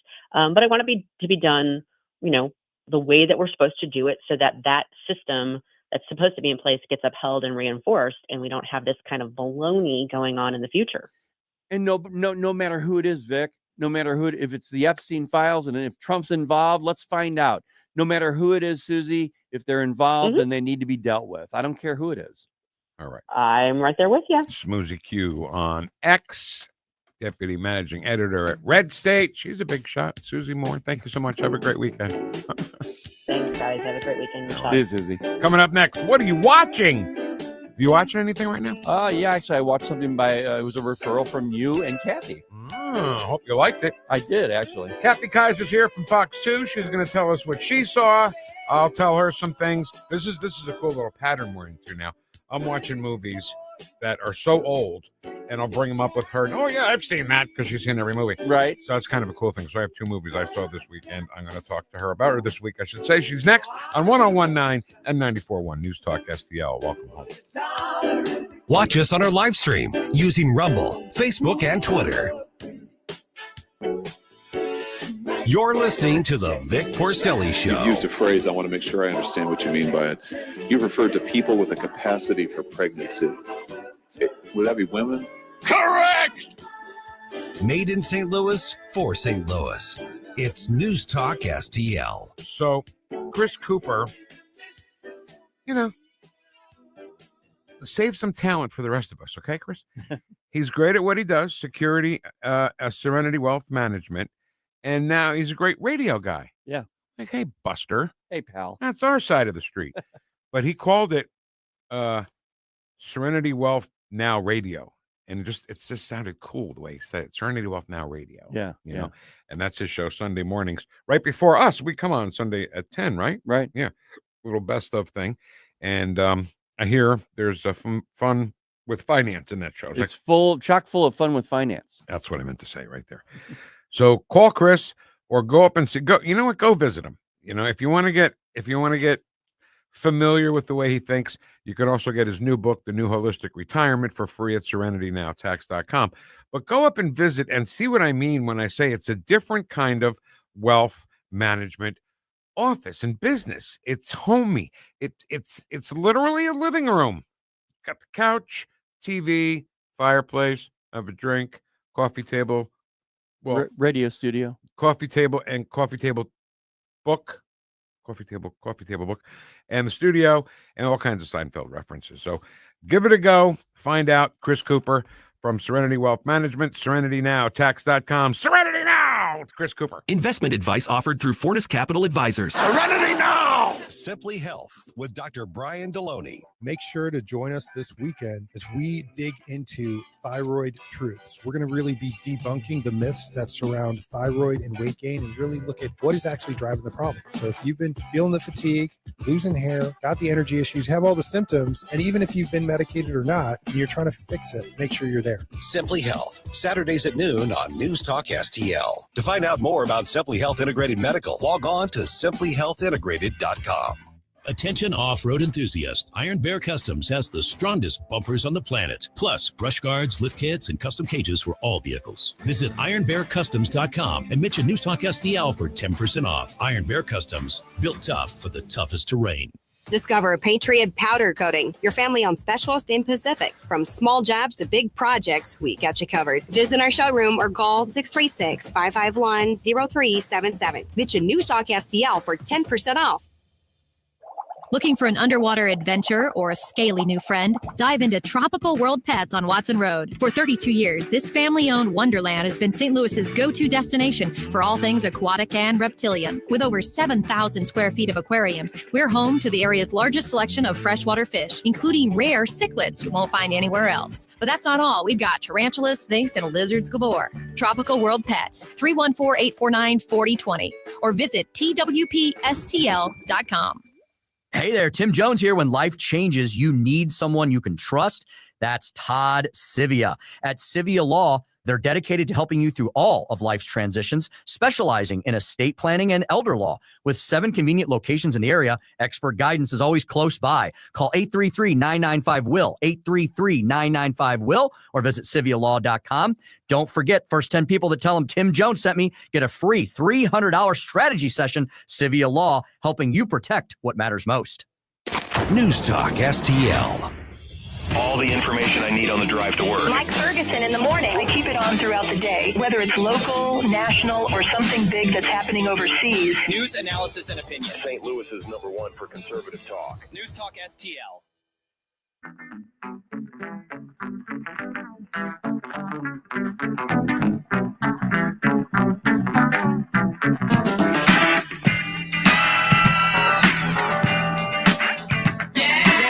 Talk lines are open now at 314-912-1019. The Vic Porcelli Show. Be cool, honey bunny. Be cool. Made in St. Louis for St. Louis. It's News Talk STL. Leave this up, okay? As I'm talking, leave this up. A minor league baseball team had a Seinfeld night. And women could come on, well, anybody could go on the field and do the Elaine dance to this song. This is the song she did it in the show. It was Shooting Star by Earth, Wind & Fire. Right, that's so good. Done. Get rid of it. Captain Kaiser is here for our feature we do every week at this time called What Are You Watching? Yeah. What are you watching? What are you watching, Vic? What are you watching? I can't do Christopher Walken. It makes me so sad that I can't. Everybody does Christopher Walken except Vic. Just keep practicing. Yeah, I don't know. What are you watching? What are you watching? What are you watching? What are you watching? That was good. What are you watching? What are you watching? Kathy KAISER from Fox 2, movie critic, movie review- critic, Are you movie a critic? reviewer. Yeah, Everyone's a critic. everyone's a critic. Um, Maybe I do that in other phases of my life too, but we won't go there today. All right, let's get a couple of new movies going. Freakier Friday with the same two that were Freaky Friday, Jamie Lee Curtis Right. and Lindsay Lohan. 20 years ago. How good can this be? How good can this possibly be? Well, this is a total chick flick. Ah. Okay, I'm just going to tell you. And we have younger children involved. Like Lindsay Lohan has a daughter. She's getting engaged and he has a daughter. So we're going to switch it up in numerous ways this time. So how's the movie? It's okay. Mhm. How many popcorns? I gave it 3.5 popcorns. So here's my question. Okay. Yes. Freaky Friday. They Mhm. switch, right? They switch Jamie Lee places. Curtis Yes. and Lindsay Lohan, they switch places. In this, what do they switch back? Switch Lindsay more than Lohan once? switches places with her daughter. Okay. And Jamie Lee Curtis switches places with her fiance's daughter. So we're getting a whole different perspective in a lot of different ways. Just tell me that Freakiest Friday is not on the horizon. How about okay, so all right, let me say something, okay? Mhm. Ken and I think, do a pretty good job. Ken, I think we do a pretty good job of separating the politics from the art, right? Oh yeah, I think so for sure. I'll watch The Godfather 2 anytime. Robert De Niro, I hate his guts, but he's a great actor and he does great. One of my favorite films ever. That trilogy is like in a prized place in my Double G. Okay. Godfather Okay. 3, not so good. But 1 and 2, fantastic. Right. So Jamie Lee Curtis, I hate. And Pete Davidson, I hate. Right. And Can- the pickup is on Amazon Prime, which is where we're going with Pete Davidson. Yes. Eddie Murphy, I'll take Eddie any day of the Murphy. week.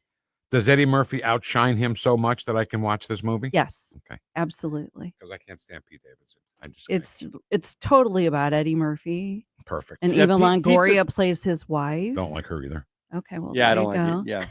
What were you gonna say? But What about Keke Palmer? She's in there too. I don't know her. But you're talking about these actors that you don't like as their performers, right? I mean, you're not you're separating their politics from their acting. But I don't think I can with people like Pete Davidson. Okay, I can. I just don't think he's any good. Yeah, I don't think I mean, so that's either. just my opinion. He's trying very hard in this movie on Is he? Amazon Prime. He is. He's trying really hard to make himself more enjoyable to view, right?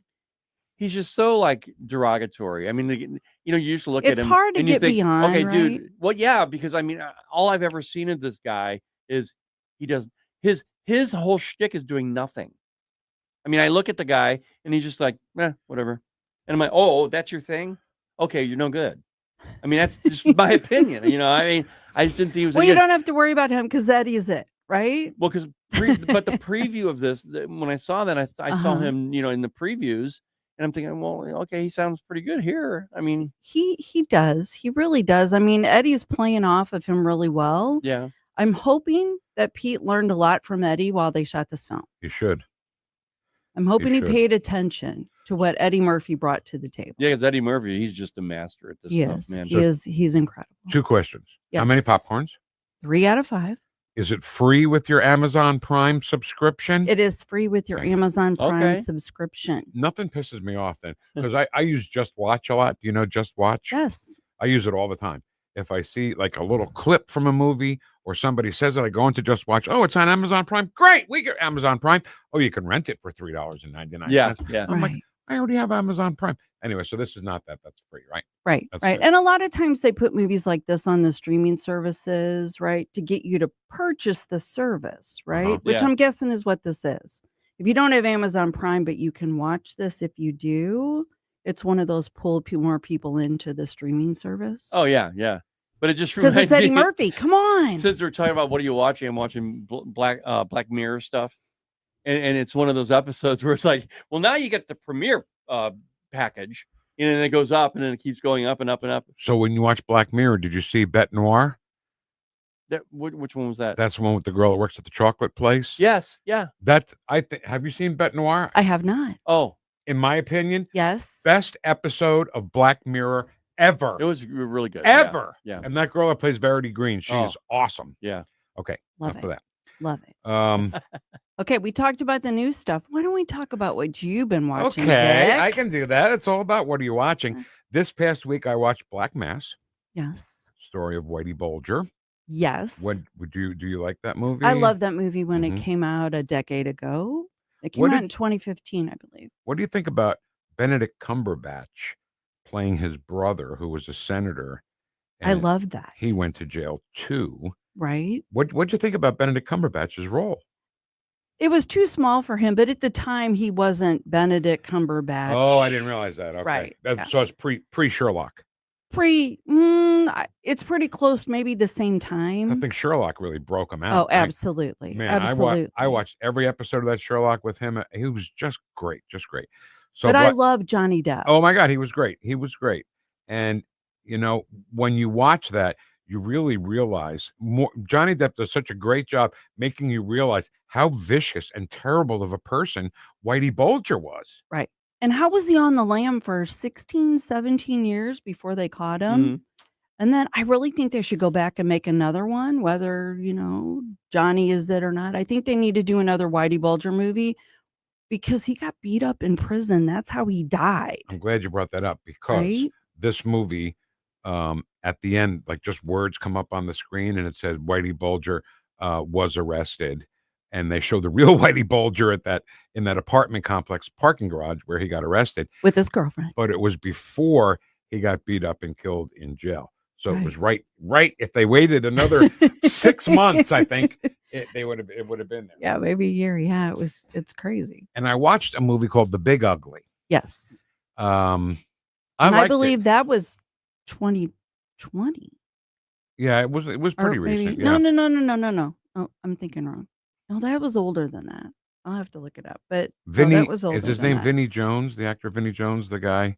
Oh no, I was right. 2020. Yeah, with the real thick British accent. I love him. He was in The Gentleman. He was great in The Gentleman, the series, not the movie. Right. But this Big Ugly you've seen all the Yellowstone stuff, 1883, 1923. I've seen bits of it. I haven't seen it all. The guy in 1923, that's the Dutton that was shooting elephants in the beginning. Okay. He plays the biggest jerk in this movie. And Malcolm McDowell is in it. And Ron Perlman. Ron Perlman plays a real badass. I don't know. I liked it. I was going to say, he loves these movies that you're just kicking somebody's the entire time. That's what I do. That's what he does. I actually took suggestions from you. Yes, and thank you. saw Happy Gilmore too. And with my wife, we had a night actually out on the deck. Woohoo! And it was cool. Actually, I liked it. I'm a person who hates taking a classic and remaking it. That's what I thought originally that was going to be. But it wasn't. It was a completely sequel. It was a sequel, and the thing about it was it was just so outrageous as the other one was. So you fell into it again, right? And the story is like, okay, that makes sense. He pulled enough of the old one that you got the feel of it, right? But who besides Adam Sandler, and I've said this from the very beginning, from the first time I saw it, who besides Adam Sandler can bring together that many actors, that many athletes? Yes. To just have the small, littlest tidbit of a cameo in his movie. Seriously. John Daly didn't hardly said anything, but he was so funny. But that he lived in his garage was a classic, right? Yeah, without giving too much away. Happy Gilmore. I mean, that was everything about that. And then that one guy from other movies that he was in, the guy who was in Fargo. What's his name? He was in. He was the bad guy in Fargo. I'm sorry. The funny looking dude. Steve Buscemi? Yeah, Buscemi. Yes. He's in a lot of his movies. He has an entourage that he works back in there. Yeah, it was great. I love Steve Buscemi. So as far as shows, you would have loved what he was doing to the mailbox, and I'll leave it at that. It was funny. Now you have to watch it. See that. So as far as shows that I'm watching, Into the Rabbit Hole of Dexter, the Dexter Resurrection show is great. I'm gonna have to pick it up. If you guys are watching what I'm telling you to watch, I'm gonna have to follow suit. So yes, and you're already 5 or 6 episodes behind, so I you know. gotta get moving. Peter Dinklage is in it, and Peter Dinklage is this really wealthy billionaire guy who hosts parties, and he has a museum. He's obsessed with serial killers. So he has little pieces of, memorabilia from the Zodiac Killer and, Son of Sam and all that. And then all the killers, the fictitious killers that are in this. And I'm okay with it. I'm kind of, I hate to say this out loud, but I'm kind of afraid of midgets, Are you really? Yeah. They freak me out a little bit. Not Peter Dinklage. But not Peter Dinklage, right? Right. Because he's so mean. He can be so mean, and he can be, I don't know, he's good. Peter Dinklage is good, but I don't know. I don't know. Is that bad? Did I hate midgets? I don't hate midgets. I'm afraid of midgets. No. That I have midgephobia. You're uncomfortable. It's midgephophobia. Okay. Okay. All right. Well, it even has a title. Okay, So, cool. when can we see you on Fox 2? Normally on Thursdays. Thursdays we film live at 9:00, and then the show gets shown again at noon. So All right, great. We'll talk again next Friday. Sounds great. Do we get everything? Do we hit everything? I think so. Okay. Yeah, good. I think we Okay. got it That's all. Kathy Kaiser from Fox 2. What are you watching?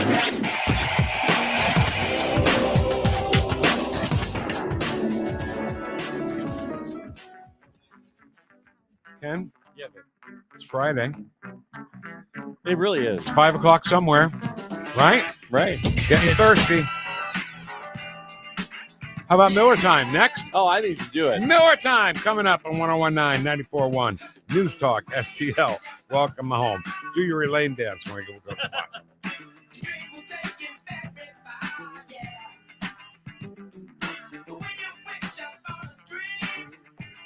Like and subscribe to us on Rumble. News Talk STL. The Vic Porcelli Show.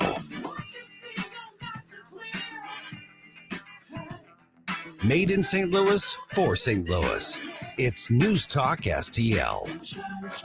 On the next Larry Connors, USA. So we are told that Trump and Putin will be meeting in person sometime maybe next week.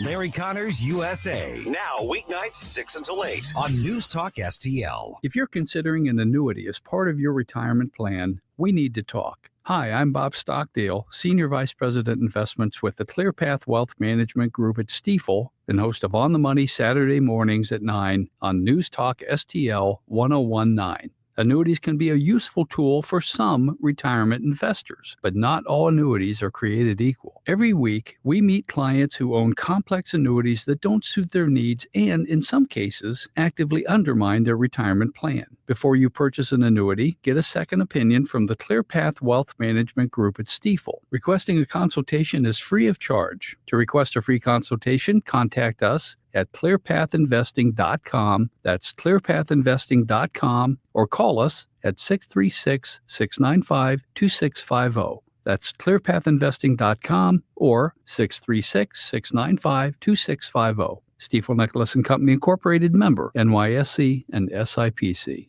Hey, it's Tim Jones. Chris and I are hitting the road. We're off to Israel next week. Believe it or not, we convinced Chris to go back. This time, News Talk STL is teaming up with our friends at Newsmax for a full week in Israel. Tim and I will be checking in on all our local shows next week, in addition to doing our show direct from Israel a few times. And I'm hoping this visit includes fewer missiles and more meals. What is really going on in Israel, we'll tell you firsthand all next week. News Talk STL and Newsmax teaming up again for Mission Israel, exclusively on News Talk STL. Jamie Ullman here with the refi and debt consolidation magician, Jordan Rosenblum. Google the bagel loan. Jordan, tell me about it. Well, Jamie, with inflation high, credit card debts all-time highs, let's look at a cash-out refinance on your home. With our bagel loan, we're going to have no title fees. We're going to have no lender fees, no appraisal fees. This will help your overall cash flow mightily. It's the time to do it. Jump on now while you can. We can always refinance when rates drop. Bagel loan all day. 314-442-9570 or Google the bagel loan. NMLS number 226715. Fox News commentary. DHS has removed the age barriers for ICE recruits as signups boom. I'm Tommy Lahren. More next. Sponsored by AxeCap Ventures. America, listen up. Gold prices are breaking records. With inflation raging and central banks hoarding, every American should own gold. And like President Trump said, whoever holds the gold makes the rules. AxeCap Ventures owns one of Nevada's largest undeveloped gold deposits and trades for pennies on the dollar. This could be your way to ride the gold boom. AxeCap trades under GARLF on the OTC. Visit axecapventures.ca today. Media is not kind to our brave men and women of ICE, but they're still signing up in high numbers to protect and defend our nation. And now, thanks to a new policy at DHS, the shackles of age will no longer be a barrier for patriots ready to join the fight for U.S. safety. DHS Secretary Noem has waived the age requirements for new applicants in a push to drive recruitment and get more agents on the mission. 21 used to be the youngest age for ICE applicants. Now it's been lowered to 18. And on the upper end, the 37 to 40 cap has been scrapped. Of course, physical fitness, medical, and drug screening will still be enforced. Noem reiterated ICE is looking to hire, but also looking for the best of the best. And now that the big, beautiful bill has unlocked resources to hire 10,000 more members, it's off to the races. Media and Democrats might demonize them, but their big boss, President Donald Trump, has their back. I'm Tommy Lahren, and you can watch my show, Tommy Lahren is Fearless, at Outkick.com. Whoosh. Talk lines are open now at 314-912-1019. Hi, this is Jane Pushkar from the Francis House School Board, and you're lucky today because you are listening to the Vic Porcelli Show on News Talk STL. She's such a natural, isn't she? I know. And you're lucky today. You're listening to the Vic Porcelli Show. All right, so I will say it again, everybody. The Clintons, Bill and Hillary, both subpoenaed to testify in front of the Oversight Committee. Get the popcorn out for that one. We're going to talk to political analyst John Gordon about that coming up at 11:05. I can't wait for this to happen. I know. I can't wait. I know. Because, Hillary's going to give the, at this point, does it matter, or whatever she said. And I love that. I hope she does. It's Friday. I hope she goes to jail. That's what I hope. Yeah. All right, Ken, it's Friday. Yeah, Vic. God, I'm dying. Can we have some Miller time? Welcome to Miller Time. It's Miller time. Miller time.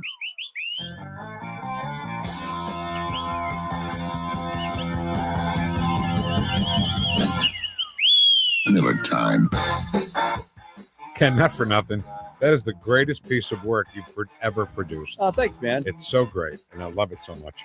And we kind of like Stephen Miller, too, Yeah, I think we like him. I don't remember what show it was, but he was on a show on Fox last night. I'm sorry, not him. His wife was on a show on Fox last night. Whew. Smoking hot. Why is that funny? No, I didn't expect that. That's what she is. I was like, oh, she's such an informative person, And she worked, she had a really important position with the government. And then she quit that. And now she's doing a podcast, And so whoever it was, it must have been Jesse Waters. And Jesse said, are you going to have Stephen Miller on? You going to have your husband on? I'm not sure. Yeah, we'll talk a little bit. So, and I don't know why I brought that up, except that she's smoking hot. Okay, so Ken, give me a Miller. Miller time. The economy was on its deathbed when President Trump came into the Oval Office. Joe Biden and the Democrats and whoever was running the White House, be it the auto pen or anyone else, had suffocated the life out of the American economy. The worst inflation we've ever seen, soaring energy prices, no investment, no innovation, losing out to the world, and the drastic overregulation of every segment and facet of the American economy. President Trump came in. Now we have the largest tax cut and reform in American history.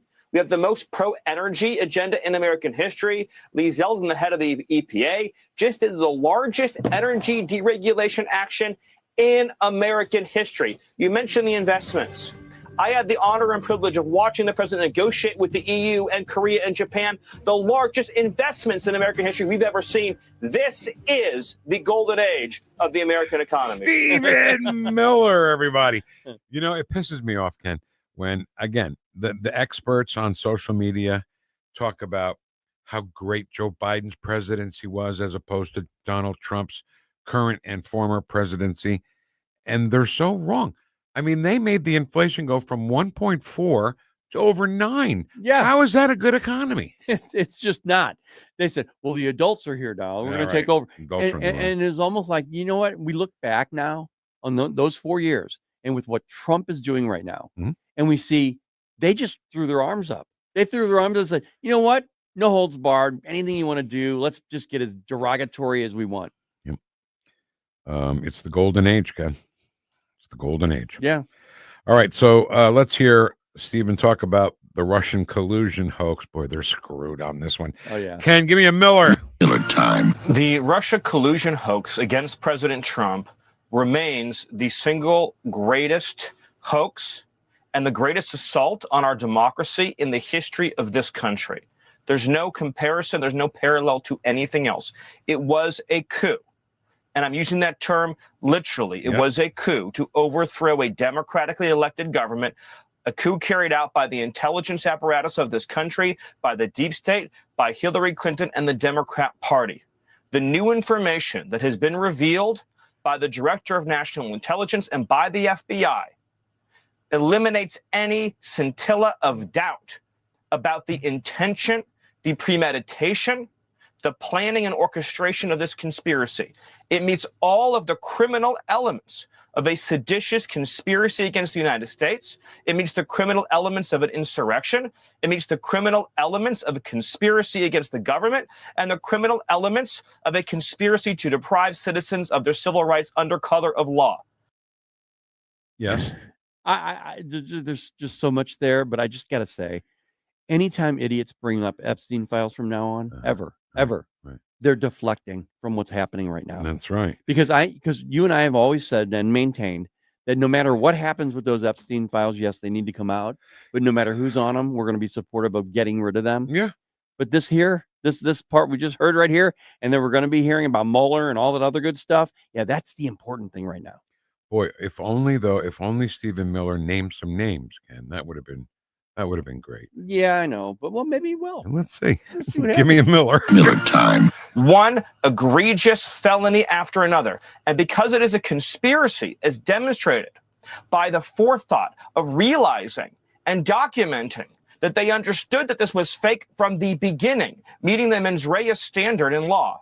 Because of that, because it is a conspiracy, every single individual actor is now part of that conspiracy. So that includes Brennan and Clapper and Comey and Hillary and Schiff and everybody else who knowingly and willfully perpetrated this plot, this coup, this conspiracy, this scheme against President Trump and the government of the United States. And now is the time and the hour and the moment for accountability so that we can reclaim this democracy. I'm all for that. Yep. So he named the names that we know, but somewhere in the back of my head says that there's going to be some surprise conspirator in all of this too. I agree with that. You know? Comey, Clapper, Brennan, Hillary, all those, we know all that. And Hillary, I'll say it again, Hillary and Bill have been subpoenaed to testify in front of the Oversight Committee. Yeah, this is going to be really intense, and I believe that I don't think they can't, for the sake of this nation, they cannot let this go and let people pass on this, because if they do, it's going to be twice as bad if Democrats ever get in power again. Very bad. Do we have time for more? Oh yeah. All right, give me a Miller. Miller time. I have complete confidence in the Department of Justice to follow these facts, to follow this new, further avalanche of evidence, and to take all the necessary legal steps to ensure that the wrongdoers, the coup plotters, the schemers, and the insurrectionists are held fully accountable under the laws and Constitution of these United States. I feel a little bit better with that. Part of me says it's not going to happen because, we don't do anything. And the other part of me says, rah, rah, sis, boom, bah, let's go. Let's put him in jail. I tell you, Vic, if it doesn't happen, it's going to be the worst of this country. It's going to be the downfall of this country. If we don't? If nobody is held accountable for this, yes. Between this, the Russian hoax, which they, here's how stupid they are. They didn't see this coming. The Democrats did not see this coming. No, they didn't. That we would figure this out. Adam Schiff, how many shows did he go on and say, every day? I have evidence right here. We've recovered. He would always go on and say, we've uncovered some new stuff now, and we're not going to be able to tell you right now, but it's here. It's right. I read it. It's right here, and we're going to let you know. During every day. The first Trump impeachment hearings, when he said he had a whistleblower, but he wouldn't give us his name because we got to protect whistleblowers, so we can't give them his name, the whistleblower's name. Yeah. I don't think there ever was a whistleblower. I think he made that whole whistleblower thing up. Totally agree. All right. So anyway, Let's see what happens. It's going to be entertainment, baby. Get the popcorn ready because these hearings are going to be just fantastic. All right, Ken, I think that's all the time we have for Miller Time. Miller Time. Miller Time. You have no idea how much work went into that, and especially the intro. Just great, Ken. Thanks, Vic. It's great, buddy. Okay, so I got to figure out. I got some surprises for you. I want to lay on. Oh, you. wow. Okay. So I guess we'll have to do that before the chat box. I hope everybody's okay with that. I'm sure they'll jump all over us for that. But yeah, coming up next with the Clintons, it's gonna be a family. It's gonna be a family testifying day for them. Oh, Hillary and Bill both subpoenaed to testify in front of the House Oversight Committee, and she's never pleaded the fifth before, right? So I guess she could this time. I don't know how much damage that would do, though. Bill, he's got a lot to say. We'll see. It should be on network television in prime time. Oh, yeah. This committee hearing. It won't, of course. All right. So John Gordon will talk all about this, by the way. That's why I said all that, because John Gordon's going to come and talk about the Clintons getting subpoenaed. We'll be right back right after the news. Whoosh. It's brand new year. Tim Jones to tell you about the brand new things happening at The Hideout, famous for the Sunset Patio, 50 big screen TVs, live music and events, a fantastic game room, and of course, the food. The Hideout has a brand new menu featuring their world famous wings, the best handcrafted burgers, new items like the signature Sunset Dip and Dave's Chili, and a second location at Sugar Creek Golf Course in beautiful High Ridge. Experience The Hideout while enjoying a round of golf. Come in for lunch or dinner. The new 2025 Hideout, hideoutsportsbar.com, hideoutsportsbar.com. We'll definitely see you there. Hi, Sean Long from STL Fenceworks. A new fence or deck is an investment in your home and your lifestyle. But how do you ensure that you're getting the most out of that investment? At STL Fenceworks, we know the key is satisfaction. Satisfaction means getting a fence or deck that not only meets your needs, but exceeds your expectations. Satisfaction means working with a team that cares about your project as much as you do. Satisfaction means having confidence in the quality of your new fence or deck, knowing that it was built with the best of materials and workmanship. STL Fenceworks, your satisfaction is our passion. And for me, satisfaction is knowing that providing for your family is how I provide for mine. Visit STLFenceworks.com and experience the satisfaction in making your backyard dreams into a reality. Hi, I'm Helene Tobler, culinary nutritionist at Body of Health Direct Primary Care. Here we do practical wellness. Dr. Randy and I have a common sense approach to healthcare. My passion is helping our members enjoy better nutrition because food is medicine. We approach problems with a lifestyle foundation and cutting-edge medical tool chest. At Body of Health, it's about being your healthiest you. If you want to experience healthcare the way it ought to be, schedule a discovery call today at bodyofhealth.com. That's bodyofhealth.com. From home improvement to replacement, do-it-yourself electrical projects can be shocking. That's where Grasser Electric can help. They've been lighting up St. Louis for years. From ceiling fans and dimmer switches to repair or replacing your electric. No job is too big or too small for your home or business. Grasser Electric will even install emergency backup generators. So call Grasser Electric today before the sparks start to fly. 636-441-5200 or go to grasserelectric.com. Jamie Ullman here with the great Eric Swanson of Newstedter's Fine Jewelers, Dorothy Ferry and Big Ben. Tell me about Wow Diamonds. Wow Diamonds. We call them that because when people come in and look at the diamonds, everyone says, wow. We feature those in natural diamonds, the mine diamonds. They're perfectly cut, polished, and proportioned. Not all diamonds come out of the cutting process the same, and ours are perfect. That's why they're called Wow Diamonds. Newstedter's Fine Jewelers right there at Dorothy Ferry and Big Bend, wowdiamonds.com. KLGY HD3 Clayton, K270BW Belfast, KNBS Bowling Green. This is News Talk STL at 1019, 94.1, and always streaming at newstalkstl.com. breaking news this hour from Town Hall. I'm John Scott. President Trump is dispatching federal law enforcement officers to the streets of Washington, D.C. White House correspondent Greg Cluxton has the story. For at least the next week, there will be an increased presence of federal law enforcement here in the nation's capital to combat crime. The White House says Washington, D.C. is an amazing city, but it has been plagued by violent crime for far too long. The beefed-up police presence comes as the president has suggested that his administration could fully take over running the city. Greg Clugston, Washington. In the final part of our special series on dangers posed to children nationwide by pending legislation in the California State Assembly, constitutional lawyer Nicole Pearson says if AB 495 passes later this month, any child in California, even one visiting on vacation, could be endangered.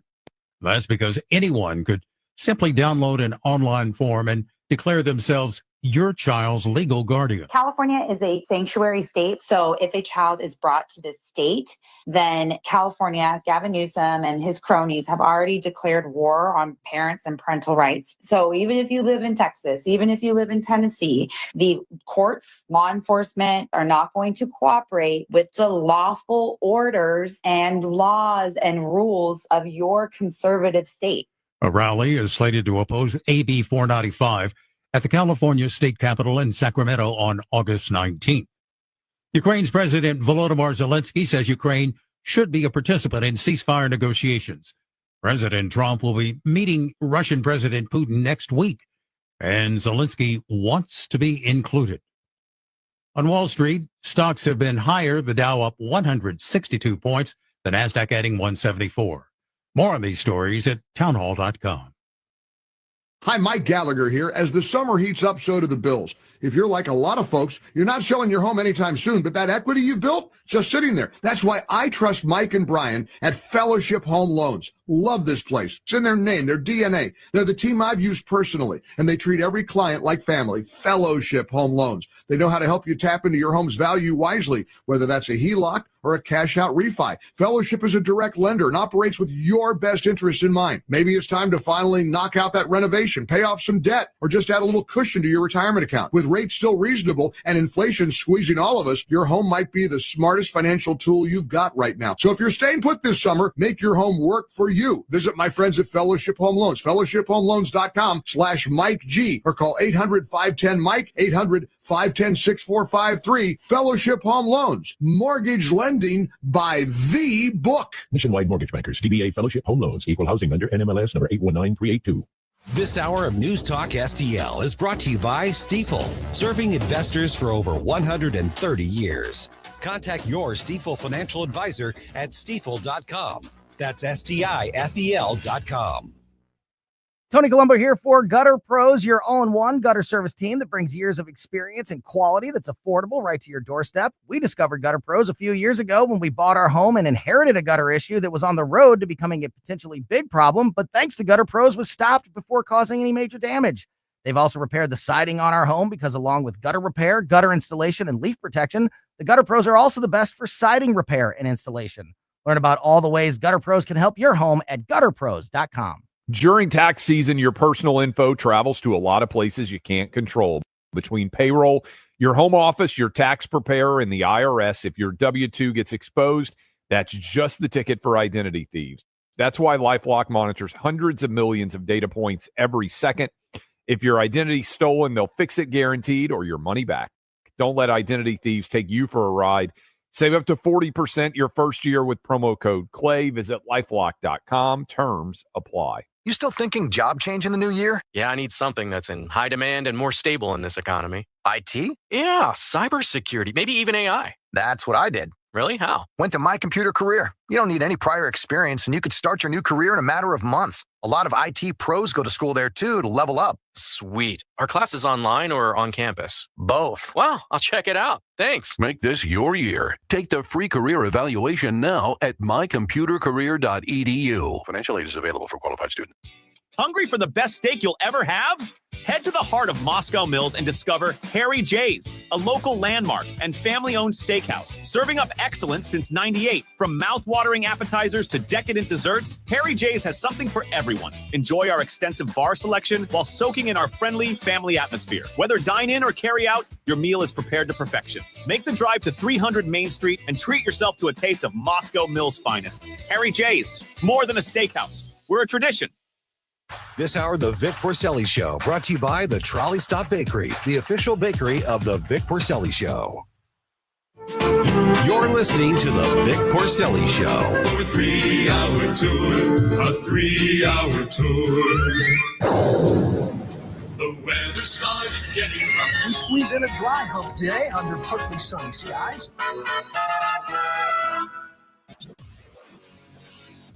From New Jersey to Baldwin, Missouri, two behind the microphone, taking the whoosh to the radical left and the putrid swamp.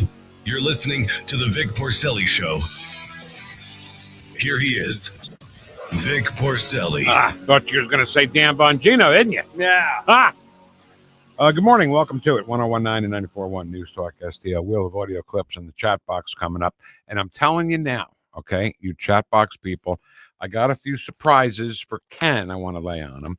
And that's the only time we can do it as a chat box break. Okay. So I don't want to hear it. Get out of my ass. So Hillary and Bill are going to be testifying in front of the Oversight Committee. God, I can't wait for I hope there's enough popcorn in the house for this. But it's about time is what I say. Let's talk to John Gordon from the show The Truth with John Gordon. John, thanks for coming back and being with us. How you doing? My pleasure. I'm doing fantastic. So, you know what my wife is going to say about this, right? When Hillary comes and she testifies, whatever she says, and Bill comes and testifies, whatever she says, my wife is going to say, so what? What's going to happen now? Republicans don't do anything. And John, we don't do anything. I think your wife is correct. I hope you always listen to your wife. Always do. She built the back steps, so I better listen to her. Yeah. That's the disappointing thing about it. I've said to the leaders of our party that we keep showing up for a gunfight with a knife, and we can't figure out why we continue to lose. We need accountability in government is what the American people are demanding, and maybe we'll get it, maybe we won't. But I do think that the thing that's different this time than before is that Donald Trump is genuinely pissed off. They tried to kill him, for God's sake. Right. They tried to annihilate.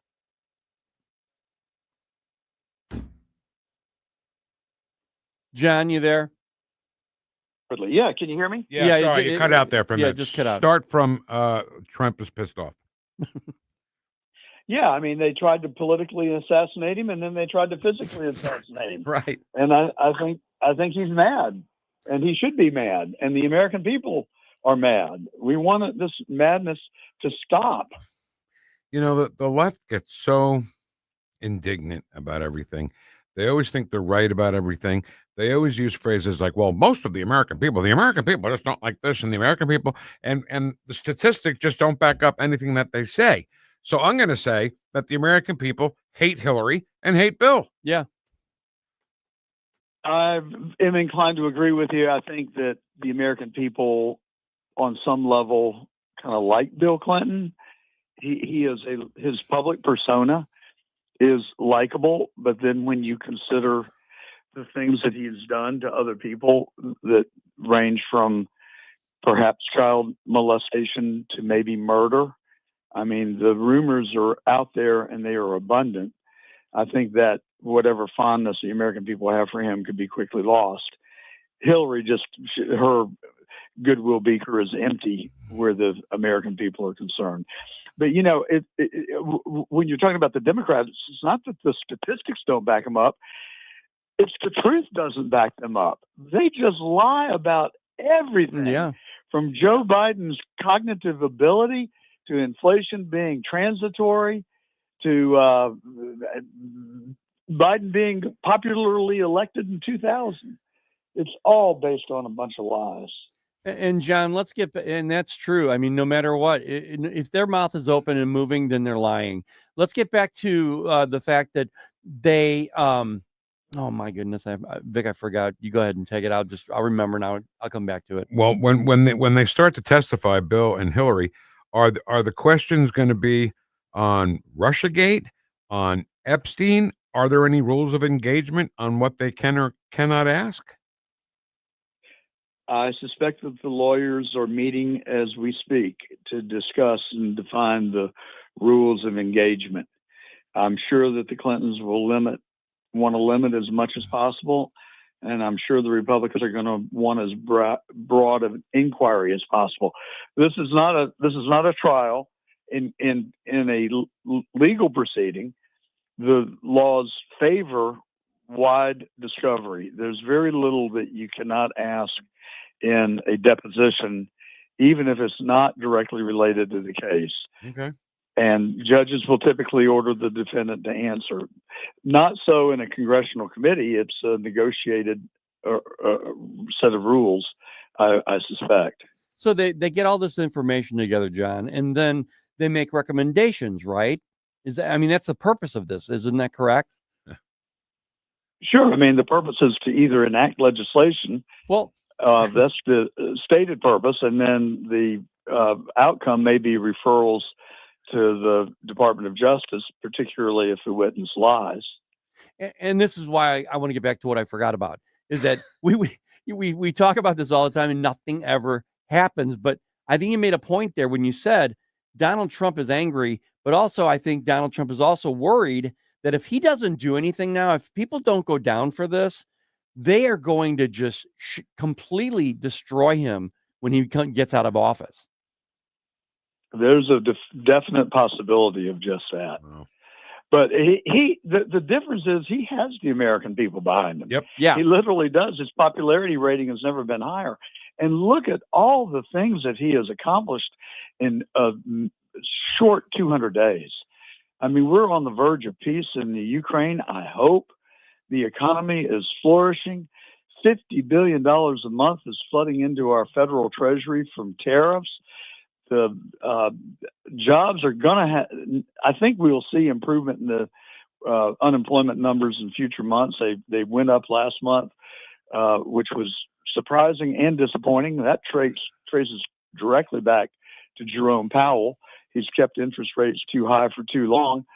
But Trump's got $15 trillion committed of investment in the United States. And, I don't know if you saw Tim Cook in the Oval Office earlier this week with Trump, but he started going through the list of Apple suppliers who are also going to invest in tools, plant, and equipment so that they can support the Apple factory.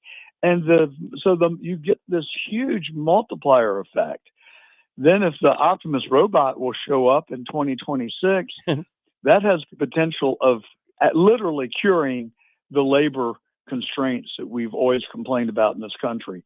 It just blows my mind what the potential could be. We're talking to John Gordon from the show The Truth with John Gordon. So when Hillary, first of all, can Hillary and or Bill plead the fifth in these proceedings? Well, they absolutely can. I think that would be unwise politically. Yeah. That would tend to make them look guilty as hell, which I think they are. But when given a choice, do I confess my sins and go straight to jail and don't pass go? They might fall back on the fifth.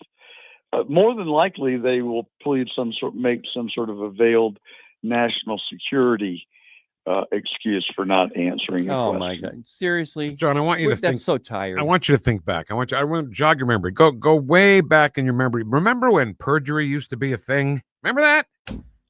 I do, and I liked it. I thought that it was a good balance, equalizer. Comey, Clapper, Brennan, they all lied to Congress. Everyone, Fauci lied to Congress, perjured themselves. They lied to Congress flagrantly, unquestionably. And, Martha Stewart, she go to jail for insider trading? No. Leona Helmsley for not paying their taxes? No. They both went to jail for lying. What about it used to be a real thing. And John, what about the setup that they did with Mike Flynn? They knew going There you in go. they needed something, and they needed that, and they got him into a room and made him say things that he shouldn't have said, and then they used it against him. I don't know. It just You're makes right. me. It makes me crazy, John. I just want to see something in me. Just wants to see Hillary and Bill let out in handcuffs. All right. Before we let you go, I really want to see Comey, Clapper, and Brennan. I agree with you. They're the ones that I really have the biggest angst towards, because they were in a position of high trust, and they just absolutely flagrantly violated it. I mean, you could say the same thing about Obama and Clinton too. I mean, they don't get a pass. No, it's just you're talking about a former president, a former first lady, Secretary of State, political candidate for president. I think I'm not talking about legally. I'm not talking about what's right. I'm just talking about the art of the practical. Does the will of the American people allow those two to be thrown in jail? I have some doubts that will happen, but it's not saying that it shouldn't. one of these days. All right. Where do we find the truth with John Gordon? Well, we're on every Saturday and Sunday from noon to 2 on the John Fredericks Radio Network in 8 cities on 22 AM and FM radio stations, and all the typical social media, YouTube Live, X, Rumble, Getter, Facebook Live, and on johngordon.tv. You can come and find us, all of our past episodes right there. If you have something you want to get off your chest, just write to me, johngordontruth@gmail.com. I'd love to hear from you, and I'll answer you back. All right, John, come back and talk to us again, okay? My pleasure. Thank you so much. See you, John. Well, we'll see what happens, Ken. Yeah, it's very frustrating to hear that when someone says, "Yeah, I don't know if it's going to happen." Look, they did something extremely illegal. They were criminals. They did criminal activity. They you know what? They put this country at risk. They did this for the last 10 years, at least 10 years, probably more. They need to be they need to be held accountable. One of these days, Ken, we're going to say, "Hey, we did something." It's got to happen. I'm telling you, and I know it sounds like I'm really being overly cautious about this, but if this doesn't happen, if they get away with this, they're going to do it on steroids next time. Exactly. Because Vic, think about it. They've got illegal behavior doesn't change until they're caught. Right. They get worse. That's right. If you're a thief, you steal until you're caught. Mm-hmm. You don't go, well, I stole enough. Once you get away with it, you think you can always get away with it. Exactly. And then you get more even emboldened. All right. I got some surprises here for you, okay? So I want to unveil those right now. Is that all right? Oh yeah. What's going on here? I got some stuff. Oh my God. I didn't think about it. We'll be able to open it. Hold on. I see your scissors. Okay. So Jessica, my wife, she was looking at the video stream, you know, all that fun stuff that you put up. By the way, the Cat in the Hat is in the way of the Trump thing. So she got me some more flags and stuff. This says, "I love Trump because he pisses off all the people I can't stand." I love that. All right. So that's a new one. A whole bunch. She's got the whole bunch. That's not the only one. Oh, okay. Oh yeah. Let's pull out another one here. Yeah. They all came in the mail. That's so true, though. Yeah. I'm like, well, there's not enough stuff on the. She goes, well, there's a couple of places. Like she wants some back here behind me. You know. Yeah. I think that would be kind of cool. This one, Ken, plain and simple, just says, "Fight." I love that. Yeah. With President Trump in that pose after he got shot. There's a lot of them. No, that's okay. Yeah. This one you're going to love. I love it. We had a great conversation yesterday about being a soldier and being enlisted. Oh, wow. Always remember our heroes. Home of the free because of the brave. Right? Yeah, that's beautiful, actually. That is beautiful. That can go. You know what, Vic? That would look really good right here. Okay, perfect. Everybody going to be okay with that? They should be. Everybody going to be okay with celebrating? No, that should our be enlisted people. Yeah, that should be perfect. All right, right there. All right. So we'll try that, and then I think this is the last one, Ken. So this says, "It doesn't need to be rewritten; it needs to be reread." Oh, love it. Yeah. Constitution, right? Yeah, yeah. 1776. I guess it's yeah. And I think that's it. That's awesome. Is that enough? Well, thank you, Jessica. That's incredible. Yeah. One, she's always thinking about us. She always ready to help. 1, 2, 3, 4 more. They're beautiful. Flags. Yeah. Yeah. So I'm going to leave these in your hands. Okay. We can put some behind me, Ken. I'll put them up and take them down every day.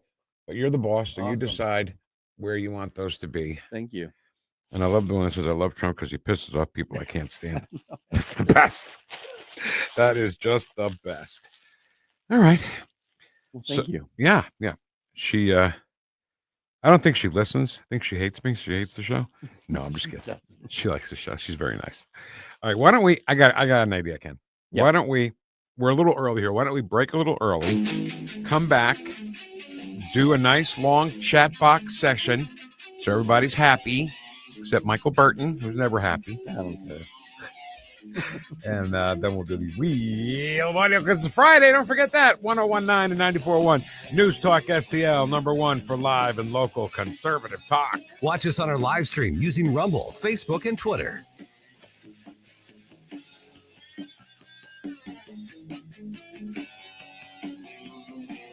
You're listening to the Vic Porcelli Show. It's Friday. Made in St. Louis for St. Louis. It's News Talk STL. You know, it makes me proud when we can have our partners here with the show and tell you about those partners and be totally confident in everything we say. Yes. That partner will stand up for what we say and do what we say. And that's Connor Roofing, because Kathy and Rob Connor, they're really smart. You know, craziest idea of having great customer service after they do the work. I mean, Kathy will call you. She'll call you on the phone and say, how'd we do? Yeah. With her cute little voice. Hey, how'd we do? She got a cute little voice. Oh, yeah. So honest estimates, quality work. Like I said, great customer service. Storms, yeah, they're a part of life, okay? In St. Louis, they can come at any time, and it could do something to your roof. You may need emergency storm repairs, and they're the people to do it. No goobers. Live a goober-free life. Yes. That's our motto. You should. Lead a goober-free life and go to ConnorRoofing.com, CONNER roofing.com. This is so stupid. St. Louis's. Okay, I'm hanging up on you now. Place to talk. News Talk STL. Hi, it's Chris Arps, and I've been a customer of Royal Banks of Missouri for many years. They are a full-service, locally owned and operated community bank with 17 locations throughout the St. Louis area, including locations in Hannibal, Jerseyville, Granite City, as well as 2 locations in St. Charles. Royal Banks offers Missouri a full range of financial services covering all of your personal and business banking needs, as well as access to over 200 ATM locations.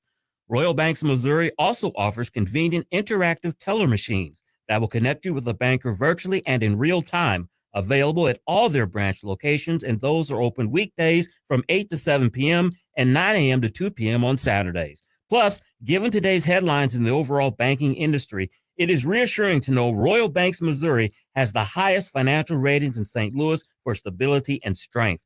That's Royal Banks Missouri, the community bank for your community. Visit them on the web at royalbanksofmo.com.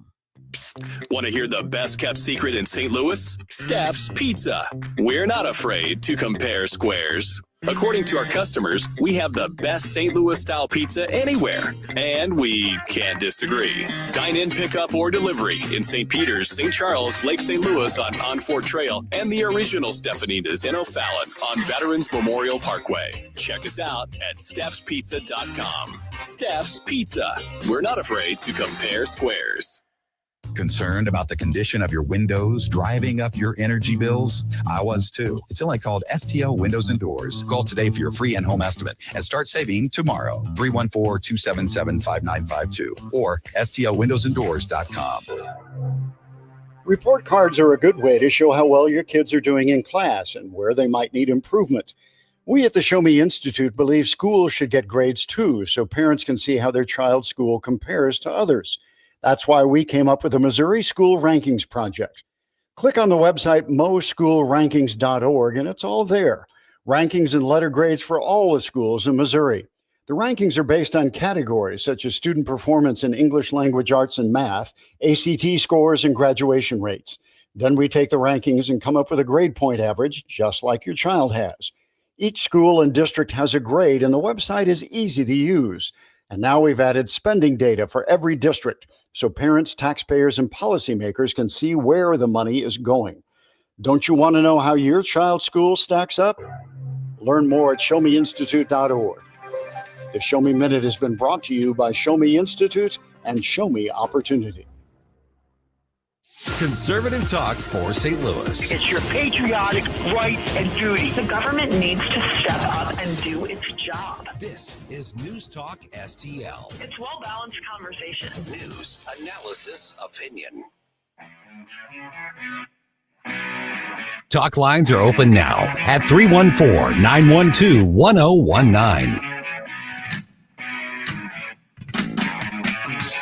The Vic Porcelli Show. Forget about it. Made in St. Louis for St. Louis. It's News Talk STL. All right, welcome to Friday. News Talk STL. Yeah, it's Friday. There we go. All right. Chatbox music maestro. You're the maestro. There we go. Chatbox music. Duke in first this morning. Good morning, all patriot, freedom fighting Vic Heads. It's Hey, Duke. Friday. Whoosh. I am number one. Duke says I am Whoosh. number one. And then I said, Duke, number one. And that's why I says, I'm number two. But with a pile of poop emoji. Good morning, freedom fighting crews. Oh, yeah, I guess we're a crew. I pledge allegiance to the flag of the United States of America. No fair election. No peace. No fair tariff. No peace. Good morning, all you beautiful, mega, ultra patriotic, deplorable, garbage, and degenerate, freedom fighting, God fearing, Vic Head weirdos. How about that, Kenny? Wow. Oh, for you. Happy birthday. It used to be the secretary. Oh, we should have wished Tim. That's in the big shot slot. Yeah. Happy birthday, yeah. Why isn't David Stokes in the studio? Hey. Didn't he come in the studio for another show this week? No, I used to. This week. Did he? He was here with Jones and Arps. Oh, you see? If he keeps that up, I'm never going to do Howard Cosell for him ever. Well, I'll be. Angelo Dundee. That was Ollie's manager, by the way. What was it? Angelo Dundee's trainer or somebody. I love hearing Miller Time. He's so direct, honest, and a true MAGA man. He also is so intelligent. He never says, No. And he never mispronounces a word like ever.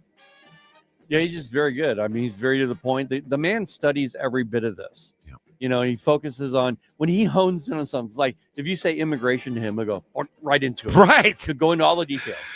Conspiracy to overthrow the government? Right in. He's got it. Yeah. He already got it. Doesn't have to look anything up. Doesn't have to think. Because he's telling the truth. Oh, my God. Isn't that wild? If you're telling the truth, you don't have to worry about what you're thinking or what you're trying to remember No. because it's the truth. Exactly right. Oh, my God. That's great. Why do you think Hakeem Jeffries, how do you do that, Vic? Hakeem Jeffries. Yeah, no. Why do you think he has to talk with his hands and move his hands only when he says a syllable? Because he's lying. Exactly. I love hearing Miller Time. He is so direct, honest, and a true MAGA man. I am not number one. Sorry, straight up. Deal with it. Correct. Ed says, hi, Allison. How you doing? Hey, how you doing? Pinups for Vets is a 501c3 in support of U.S. military veterans. They're very tastefully done in a 1940 style photo format. Wow. I love that. Yeah. Well, everything about that, especially the pinup girl part. Air Force veteran Lindsay Gutierrez, a.k.a. Miss March in the 2026 Pinups for Vets calendar, went from the military to modeling and in between became a double organ donor. Okay, you've done enough for the country. Yeah. God, you served, organ donating, and now this, forget it. A title only 280 people in the United States can claim. Wow, that's pretty good. Ed says, yo, Vic, hey, Ken. Ha, I was first. I just ordered my third one. Third what? My wife can be a bit stodgy regarding girly calendars. Oh, yeah, but even she appreciates it. Wow, we got to get one of those. We got to get one of those calendars, pinup calendars. Are they from the 40s and 50s or whatever? No, they're current ladies in the style. Oh, I of like the that. Okay. 1940s, like Betty Grable kind Yeah, of that's style. cool. Betty Grable was from St. Louis. Did you know that? Nope. Good morning, Friday, folks. Hiya, Ed, Ken, Vic, Duke, Allison. Ken rocks the production. Vic likes bourbon on the rocks. Ken produces the show. Vic produces gas. Hey, can't help it. I'm old. Vic, here we go. Ken steals Vic's thunder. Vic steals your heart. Yes, I do. Oh. Yeah, Kafir O'Checklin is the guy who does the Johnny Be Good. Oh, okay. That makes me crazy. I'm not kidding. And Ken will back me up on this. It doesn't sound crazy enough that I wouldn't do it. When that comes up on my feed, this will come up because I love all that stuff. I'll listen to the beginning, na na na na na na, and then I'll stop and just listen to the beginning about 4 or 5 times. Yeah, because I love that beginning so much. I think it's the most important in music history.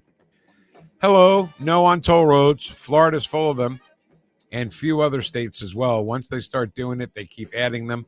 Just cut back the taxes and the spending. So New Jersey used to be the toll booth capital of the world. Garden State Parkway. Yeah. Like every 10 miles or so, you had to stop, get the quarter, throw the quarter in the basket, you know. And now they've everything is,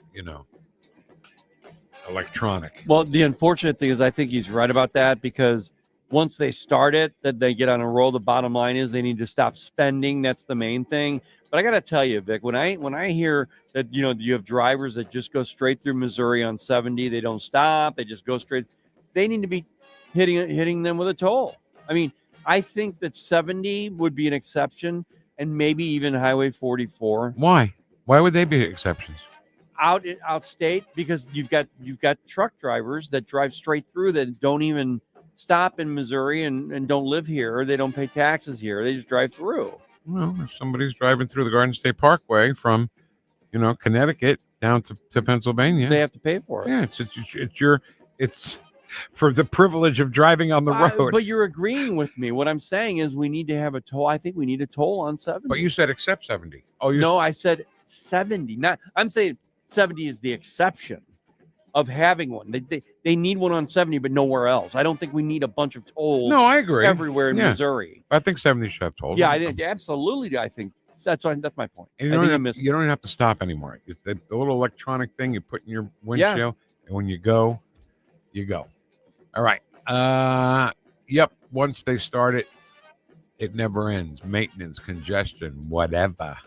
But like you just said, they don't have to stop anymore. And you're right. I've experienced it. My daughter just drove up to Zion in Utah. She said I went through a bunch of tolls, and the only thing she knew about is she would get a bill. Mm-hmm. Taxes are never repealed at the local and state level, rarely at the federal level. That's true. Once they make the money, they should stop. Larry, lock and load, ready on the right. Larry Connors. Some snakes do have very brightly colored bellies, and they will flash the colors on their underside in an attempt to scare off predators. The ringneck snake is one such snake.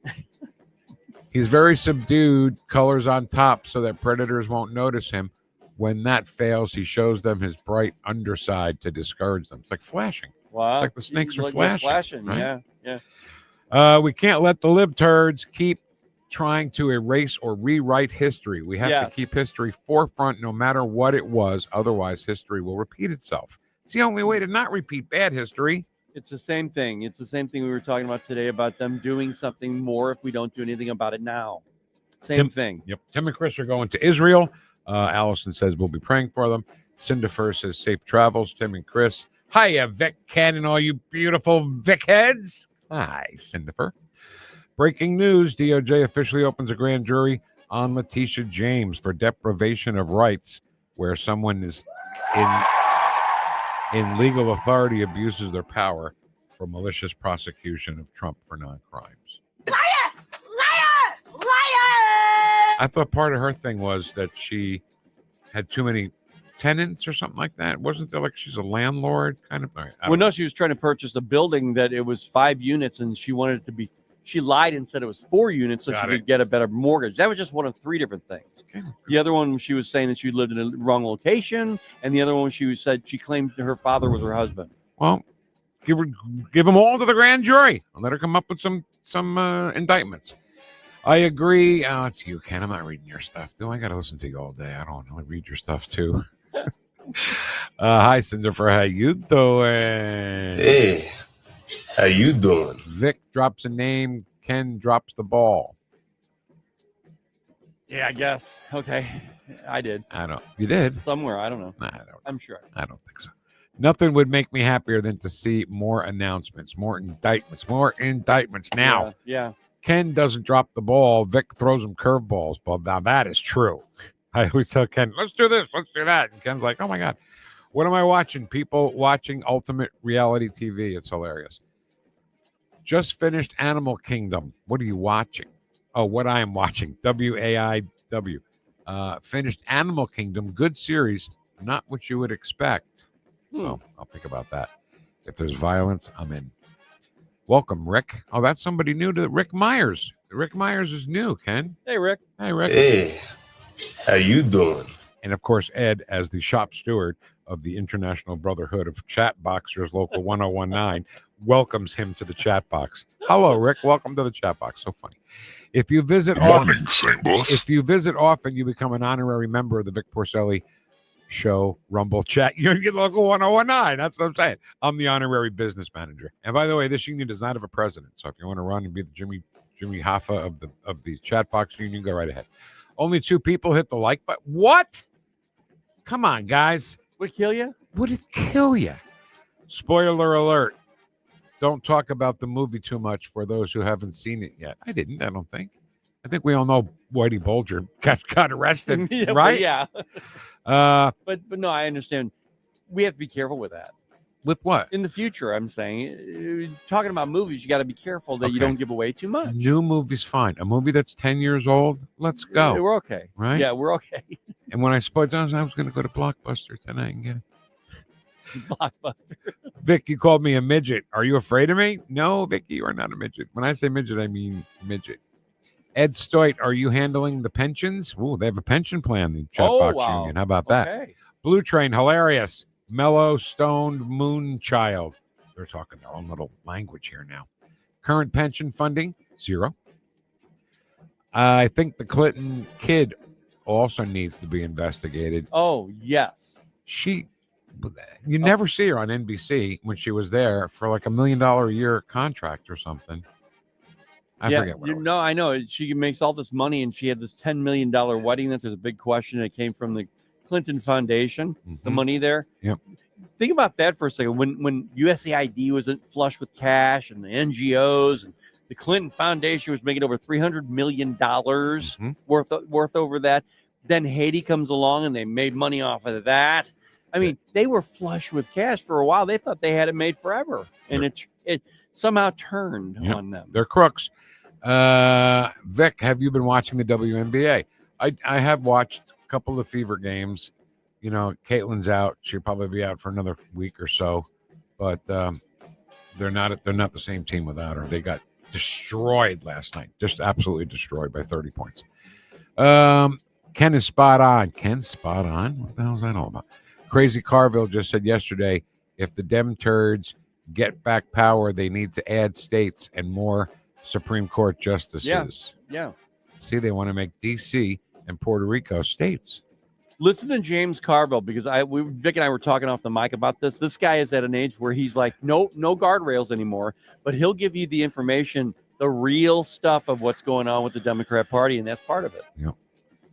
Okay, Blue Train Bebop completely against toll roads. So that's a conversation we can have on another day.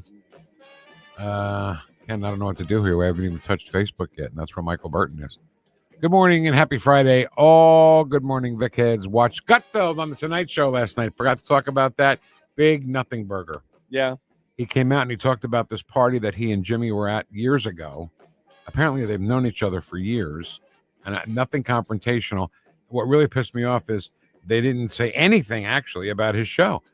The big rated show that beats Fallon and beats Colbert and beats Kimmel, because I don't know why. See, that sounds to me like that was a strategy. On NBC? Yes. Well, he did it himself. Gutfeld talked about this party for almost the entire segment.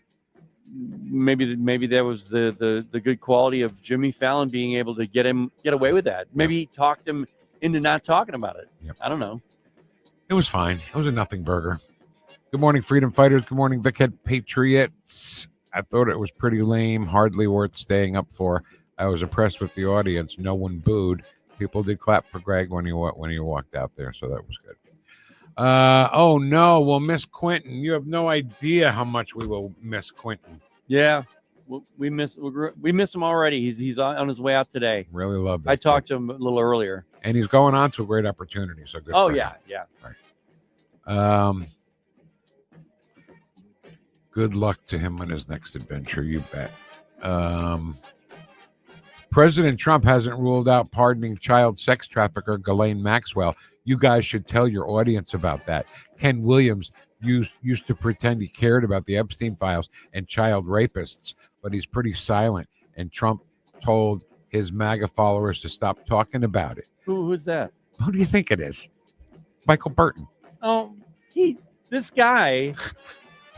Yes. Come on, Michael. You have no idea what you're talking about. What you just said was completely nonsense.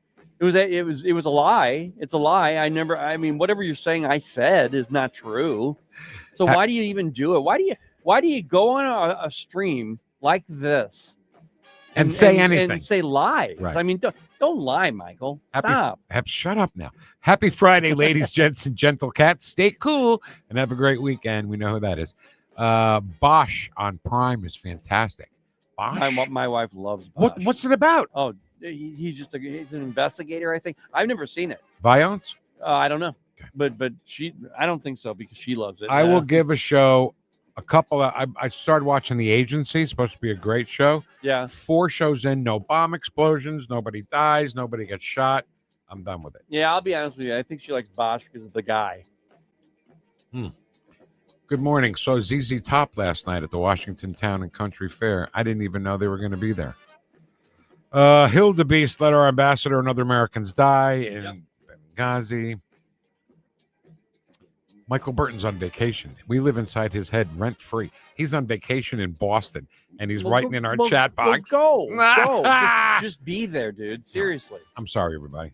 Blame somebody else, not me. Blame Ken. Okay, my fault. Hey, coming up next, it's the Wheel of Audio Clips. That's how we finish out our working week, and we'll do it as soon as we get back on 1019, 94.1 News Talk STL, #1 for live and local conservative talk. The Vic Porcelli Show. He is a hot-ass mess, honey. Made in St. Louis for St. Louis. It's News Talk STL. Tim Jones and Chris Arps in the afternoon. Just in time for my return trip to Israel, I'll talk to my Israeli tour guide and IDF soldier, Barak Berkovich. Tim Jones and Chris Arps. Weekdays at 4 on News Talk STL. Irrigation systems are put through the stress test throughout our hot Heartland summers when temperatures skyrocket and rain is scarce. Tim Jones here for Hydrodynamics Core, which you should call today to make sure your irrigation system is running at peak performance. This is critical to ensure your lawn and foliage remain lush and lovely and that your grass and plants thrive instead of just barely survive. Schedule a monthly system checkup today with Hydrodynamics Core to make sure your irrigation system is working at its best. That's hydrodynamicscore.com, hydrodynamicscore.com. I'm Dr. TJ, owner of the Institute of Natural Health, co-owner of Optimal Nutraceuticals, and the host of Wellness One. Wellness One is designed to cut through the nonsense and provide you common sense science-based information regarding health and wellness. On the show, we discuss topics like thyroid health, gut health, hormone optimization, and many others. Our show airs Saturdays at 10 a.m. and 2 p.m. and Sundays at 11 a.m. and 3 p.m. right here on Newstalk STL. And you can visit us at inhstl.com. That's inhstl.com. Tony Colombo here for All Solutions Pest Control, the team Christine and I trust to protect our home. We've used multiple services at multiple homes over the years, and I can tell you from all that experience, All Solutions is second to none. If you have a pest problem of any kind, or more importantly, just want to prevent a problem, All Solutions is the team to call. Learn more and take advantage of their incredible $67 introductory offer right now at allsolutionspestcontrol.com. If a pest-free home is your goal, call All Solutions Pest Control. Hello, I'm Missouri State Treasurer Vivek Malik. August 14th is National Able Savings Day, a time to highlight how Able accounts empower individuals with disabilities. Our More Able program helps Missourians save for everyday needs without losing public benefits. To celebrate, we are offering a $25 match for anyone who opens a new account in August. Earnings grow tax-free and contributions qualify for a state tax reduction. Let's help more Missourians build financial independence. Learn more at moable.com. Paid for by the Missouri State Treasurer's Office.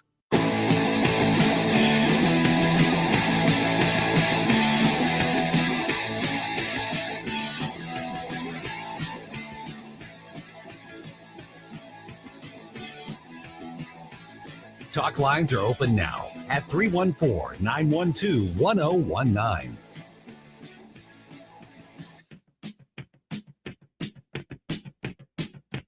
Hi, this is Jefferson County Councilman Billy Crow with a reminder to check out our new show, Jeffco Patriot Radio. This and every Sunday at high noon. Now, back to the Vic Porcelli Show. You know, the Ramones, every song was the same beat, just the words were different, right? Right. This is actually Blitzkrieg Bop, I think. Yeah. But you can also say, 20 hours ago, I want to be sedated. Yeah. Rock and roll high school, right? Yep.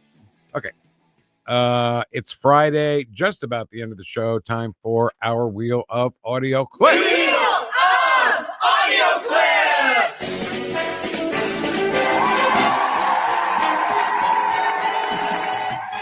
It's America's favorite game show, the Wheel of Audio Clips. Here's the host of Wheel of Audio Clips, Vic Porcelli. Thank you, Jim Module. Studio audience, how you guys doing out there? Oh, everybody's got their We Love Ken signs out in the audience. Fantastic. Okay, so the Wheel of Audio, you know, we'll be doing a news story, right? And I'll say, hey, you know, Donald Trump said this today. Ken, play that audio. And then Ken plays the audio, you know. So Ken collects audio. He's an audio collector. I do. Not a stamp or coin collector. No. Audio collector. Audio. And I'm an audiophile. Wonderful collection. And he shares them with us every Friday. So we put all the audio on the wheel. We spin the wheel. Wherever the wheel stops, that's what we do. Kenny, spin that wheel. Let's get going. Boy, it's been a long week. I had one day without you, by the way. Yeah. I got no sympathy for that whatsoever. I'd like some, please. I like him. So this guy, I swear to God, we made fun of him, and we're never making fun of him ever again. John Fetterman had a stroke or something, and then he magically got some superpowers of some kind, and he's making complete sense when he talks. Yeah. And here's an example. I'm wondering if you think right now Trump is winning the trade war. Do you agree with those who think he is? I mean, absolutely. I think that, I mean, obviously what happened at the EU, and again, I'm a huge fan of Bill Maher, and I mean, I think he's really one of the oracles for my party, and he acknowledges, like, hey, he thought that the tariffs were going to tank the economy, and he acknowledged that it did. So, I mean, so for me, it's like, I mean, again, it seems like the EU thing has been going well. I mean, you can tell that he has a little bit of an issue with getting his opinion out, but he gets a point across. Yeah. And he didn't just say yes; he said absolutely. Yes, President Trump is winning the trade wars, and he mentioned that he's a big fan of Bill Maher. That disappoints me a little bit because I think that Bill Maher. I've always not liked Bill Maher. Yeah, okay, he's saying good things about Trump right now, but he'll turn on him like a dime if he has to. And his credibility went way down with, I think, you and me. Oh, I totally agree. Yeah. With the Megyn Kelly's conversation. Yes, conversation with Megyn Kelly. And he had nobody did any research on anything that Hillary Clinton said about Donald Trump. So he's a douchebag. Spin the wheel, Ken. Not John Fetterman. No. Bill Maher. Right. Douchebag. Right. All right. It's gonna be a hot weekend, you know, in the 90s again. It's summer. Oh. It's August, summer, you know. Director of National Intelligence, Tulsi Gabbard, talking about James Clapper and the Russia hoax was not his first and only mistake. James Clapper Wait, was stop, on the stop, team. stop. Is that Tulsi Gabbard or is that your wife? Oh, yeah. That's Tulsi Gabbard. Okay. But she does sound like my wife. Sounds exactly like Hattie. Go ahead. I'm sorry. James Clapper was on the team that created, that manufactured intelligence assessment that led to the Iraq war, about the Iraq WMDs. He writes about it in his book, saying that he and his team of intelligence analysts created something that was not there. When you look at his actions then, and you look at his actions in 2016 as Obama's director of national intelligence, you see someone who has no problem whatsoever politicizing and manufacturing and weaponizing intelligence for a political outcome. And they always think they can get away with it. Why? Yeah. Elitist egocentrism. Yeah, I think that's the biggest deal we're finding out right now. And let's just encapsulate the last 15 years or so. And you think to yourself, at some point, they probably thought, wow, we're going to take over everything. We're going to get away with everything. And then all of a sudden, Donald Trump comes along and they're like, what the hell? Right. We tried to get rid of this guy. What happened? Why is he still here? Right. Why is he still alive? Is he still here? Yes. Right? Exactly right. All right, spin the wheel.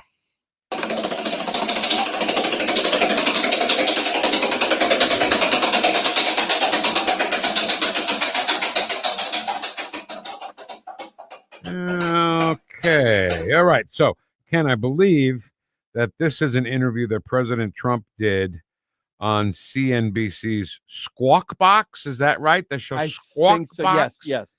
What a stupid name for a show. Squawk Box. Hi, welcome to Squawk Box. Yeah.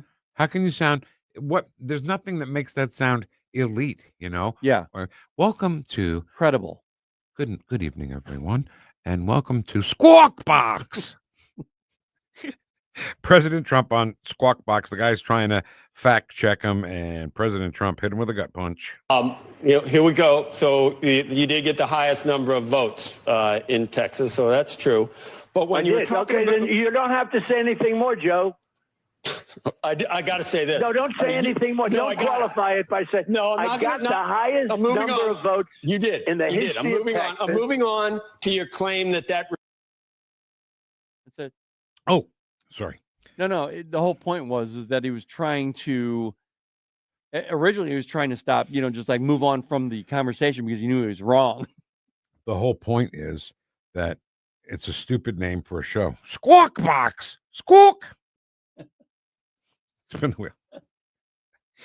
That's like what was it called? Squawk what? Squawk Box. When John Cleese brings a dead parrot back to the store. Yeah. You told me its complete lack of movement was all tired from that long squawk. All right. Okay. So this is okay. I don't want to screw around at all with this. This lady's name is Holly. Her last name has never been released. She was the woman of the couple that was beaten up by the mob in Cincinnati. Right. And listen to her and tell me if I'm wrong, if this lady is such a lady of faith. I just want to say thank you so much to everyone for all of the love and support. It is very humbling that you have sent your prayers, your blessings. It's definitely what's keeping me going. And you have just brought back faith in humanity. So God bless you all, and thank you. I appreciate everything that you're doing for me. I think the encouraging thing about her saying that is she didn't lose all of her faith in humanity at that moment when she got hit. Right. Or faith in God. Yeah. She was on Laura Ingram's show 2 nights ago. And, I guess because her eyes were so beaten, they didn't show her eyes. Maybe that's not the reason. I don't know. It wasn't a current picture, but she still has that big mark on her eye. And, I just don't understand why these things have to happen. Well, one main thing about this situation, and I think anytime that people are attacked like this, the physical scars go away, but the mental scars don't, Vic. I mean, these people, this is going to live with her for the rest of her life easily. She's going to walk down the street and she's never going to feel comfortable again. what can be more chill than a jazz festival? No kidding. Right? Yeah. Everybody yeah. low key. Mostly everybody's stoned and low key and subdued. Yeah, baby, it's good stuff. Yeah, play that jazz piano. And that's how a mob started and beat up this couple? Yeah. I don't know. All right, spin the wheel. Oh, yeah. Squawk Box. Good evening, everyone, and welcome to Squawk Box. What a stupid name for a show, Ken. Oh, look at this. Actually, Ken, this piece of audio actually frightens me just a little bit. It's Simone Sanders, who was Bernie Sanders. Oh my God, they have the same. Are they related? Is Simone Sanders related to Bernie Sanders? I guess not. And she has her own show now on MSNBC. She was on Meet the Press. And when she says stuff like this, it worries me a little bit because I know that they don't really mean it. They see all this power that President Trump has amassed, and they're very shaken by it. And they're not also really understanding how not only did they lose it, yes, it was a close election, but they lost every battleground state. And that's something that I think Democrats are still trying to wrap their heads around. Okay. This is what scares me, Ken.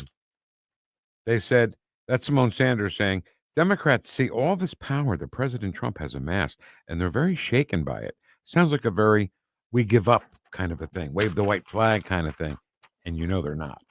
Not at all. But what's amazing to me is, yeah, he's the president.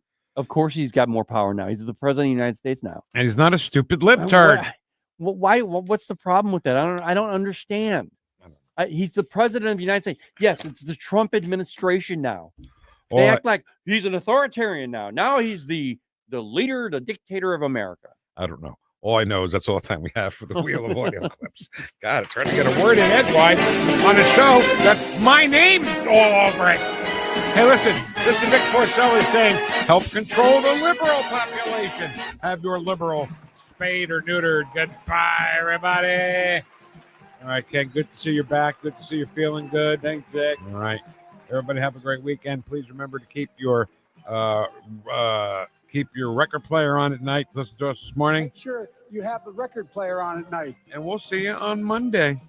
Ken will put together another 5 days of Rock'em Sock'em radio shows. Oh, yeah. Dave Edmonds is still alive, by the way. He hasn't died. Yes, He did have a cardiac arrest. It's going to really hurt me when he dies. All right, See we'll you, see you Dave. Monday. See you, baby. See you, everybody.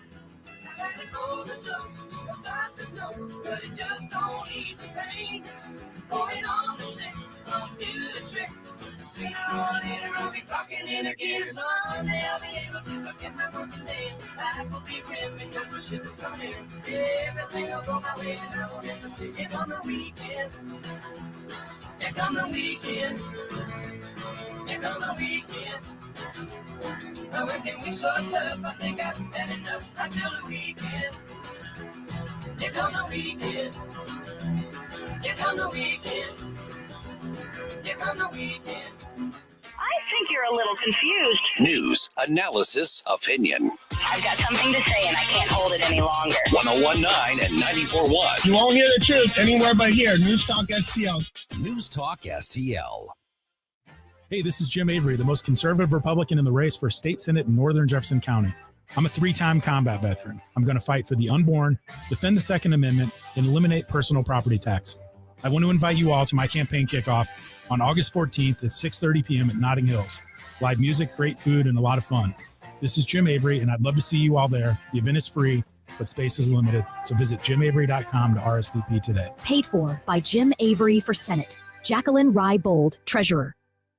Chris Arps here, and after Becky and I leave church on Sunday, we head down the street to Capriotti's to grab a classic meatball sub. And of course, for dessert, I get a giant chocolate chip cookie. I love Capriotti's, and you will too. On Manchester at McKnight in Rock Hill.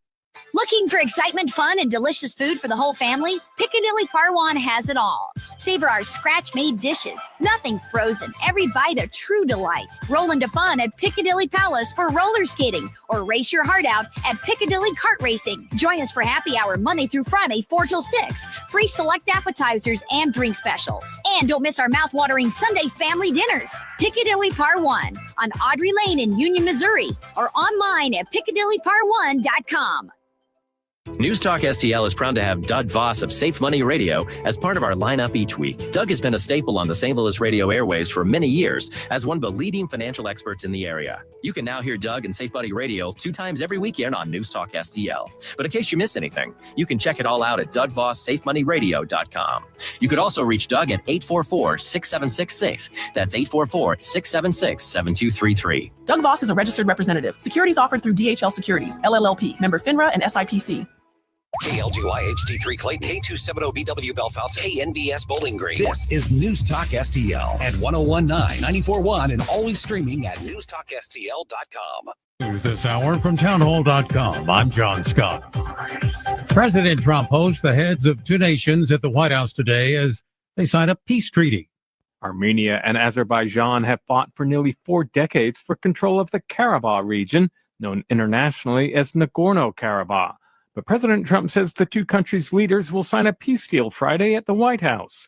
U.S. officials say the deal includes a major transit corridor, which had been a hang-up in peace talks. It's now to be named the Trump Route for International Peace and Prosperity. Trump writes on his Truth Social site, many leaders have tried to end the war with no success, until now, thanks to Trump. And Thomas Washington. The Justice Department has subpoenaed New York Attorney General Letitia James as part of an investigation into whether she violated President Trump's civil rights. The subpoenas seek records related to a lawsuit James filed against the president over alleged fraud in his personal business dealings and a lawsuit involving the National Rifle Association. Israel said early Friday that it plans to take over Gaza City, a decision taken after a late-night meeting with top officials. There has been a statement by the Prime Minister's office saying that the military will take control of Gaza City. So this is likely to lead to the mass displacement of large numbers of civilians. And also there was the approval of these 5 principles for the end of the war, which include the release of the hostages, also the defeat of Hamas, but also the creation of an alternative civilian government that is not Hamas or the Palestinian Authority. And it seems that this is an indication of what the Prime Minister might be planning for Gaza once the war is over. That's BBC correspondent Hugo Bachiga reporting from Jerusalem. More on these stories at townhall.com. Wesley Financial Group is not a law firm. Hi, I'm Chuck McDowell, the timeshare cancellation guy. In 2011, I founded Wesley Financial Group with one goal in mind, to help honest folks out of their timeshares permanently. Today, I run Wesley with my 2 sons, a real family business, treating every client and every employee like we'd want our own family treated. That philosophy has helped us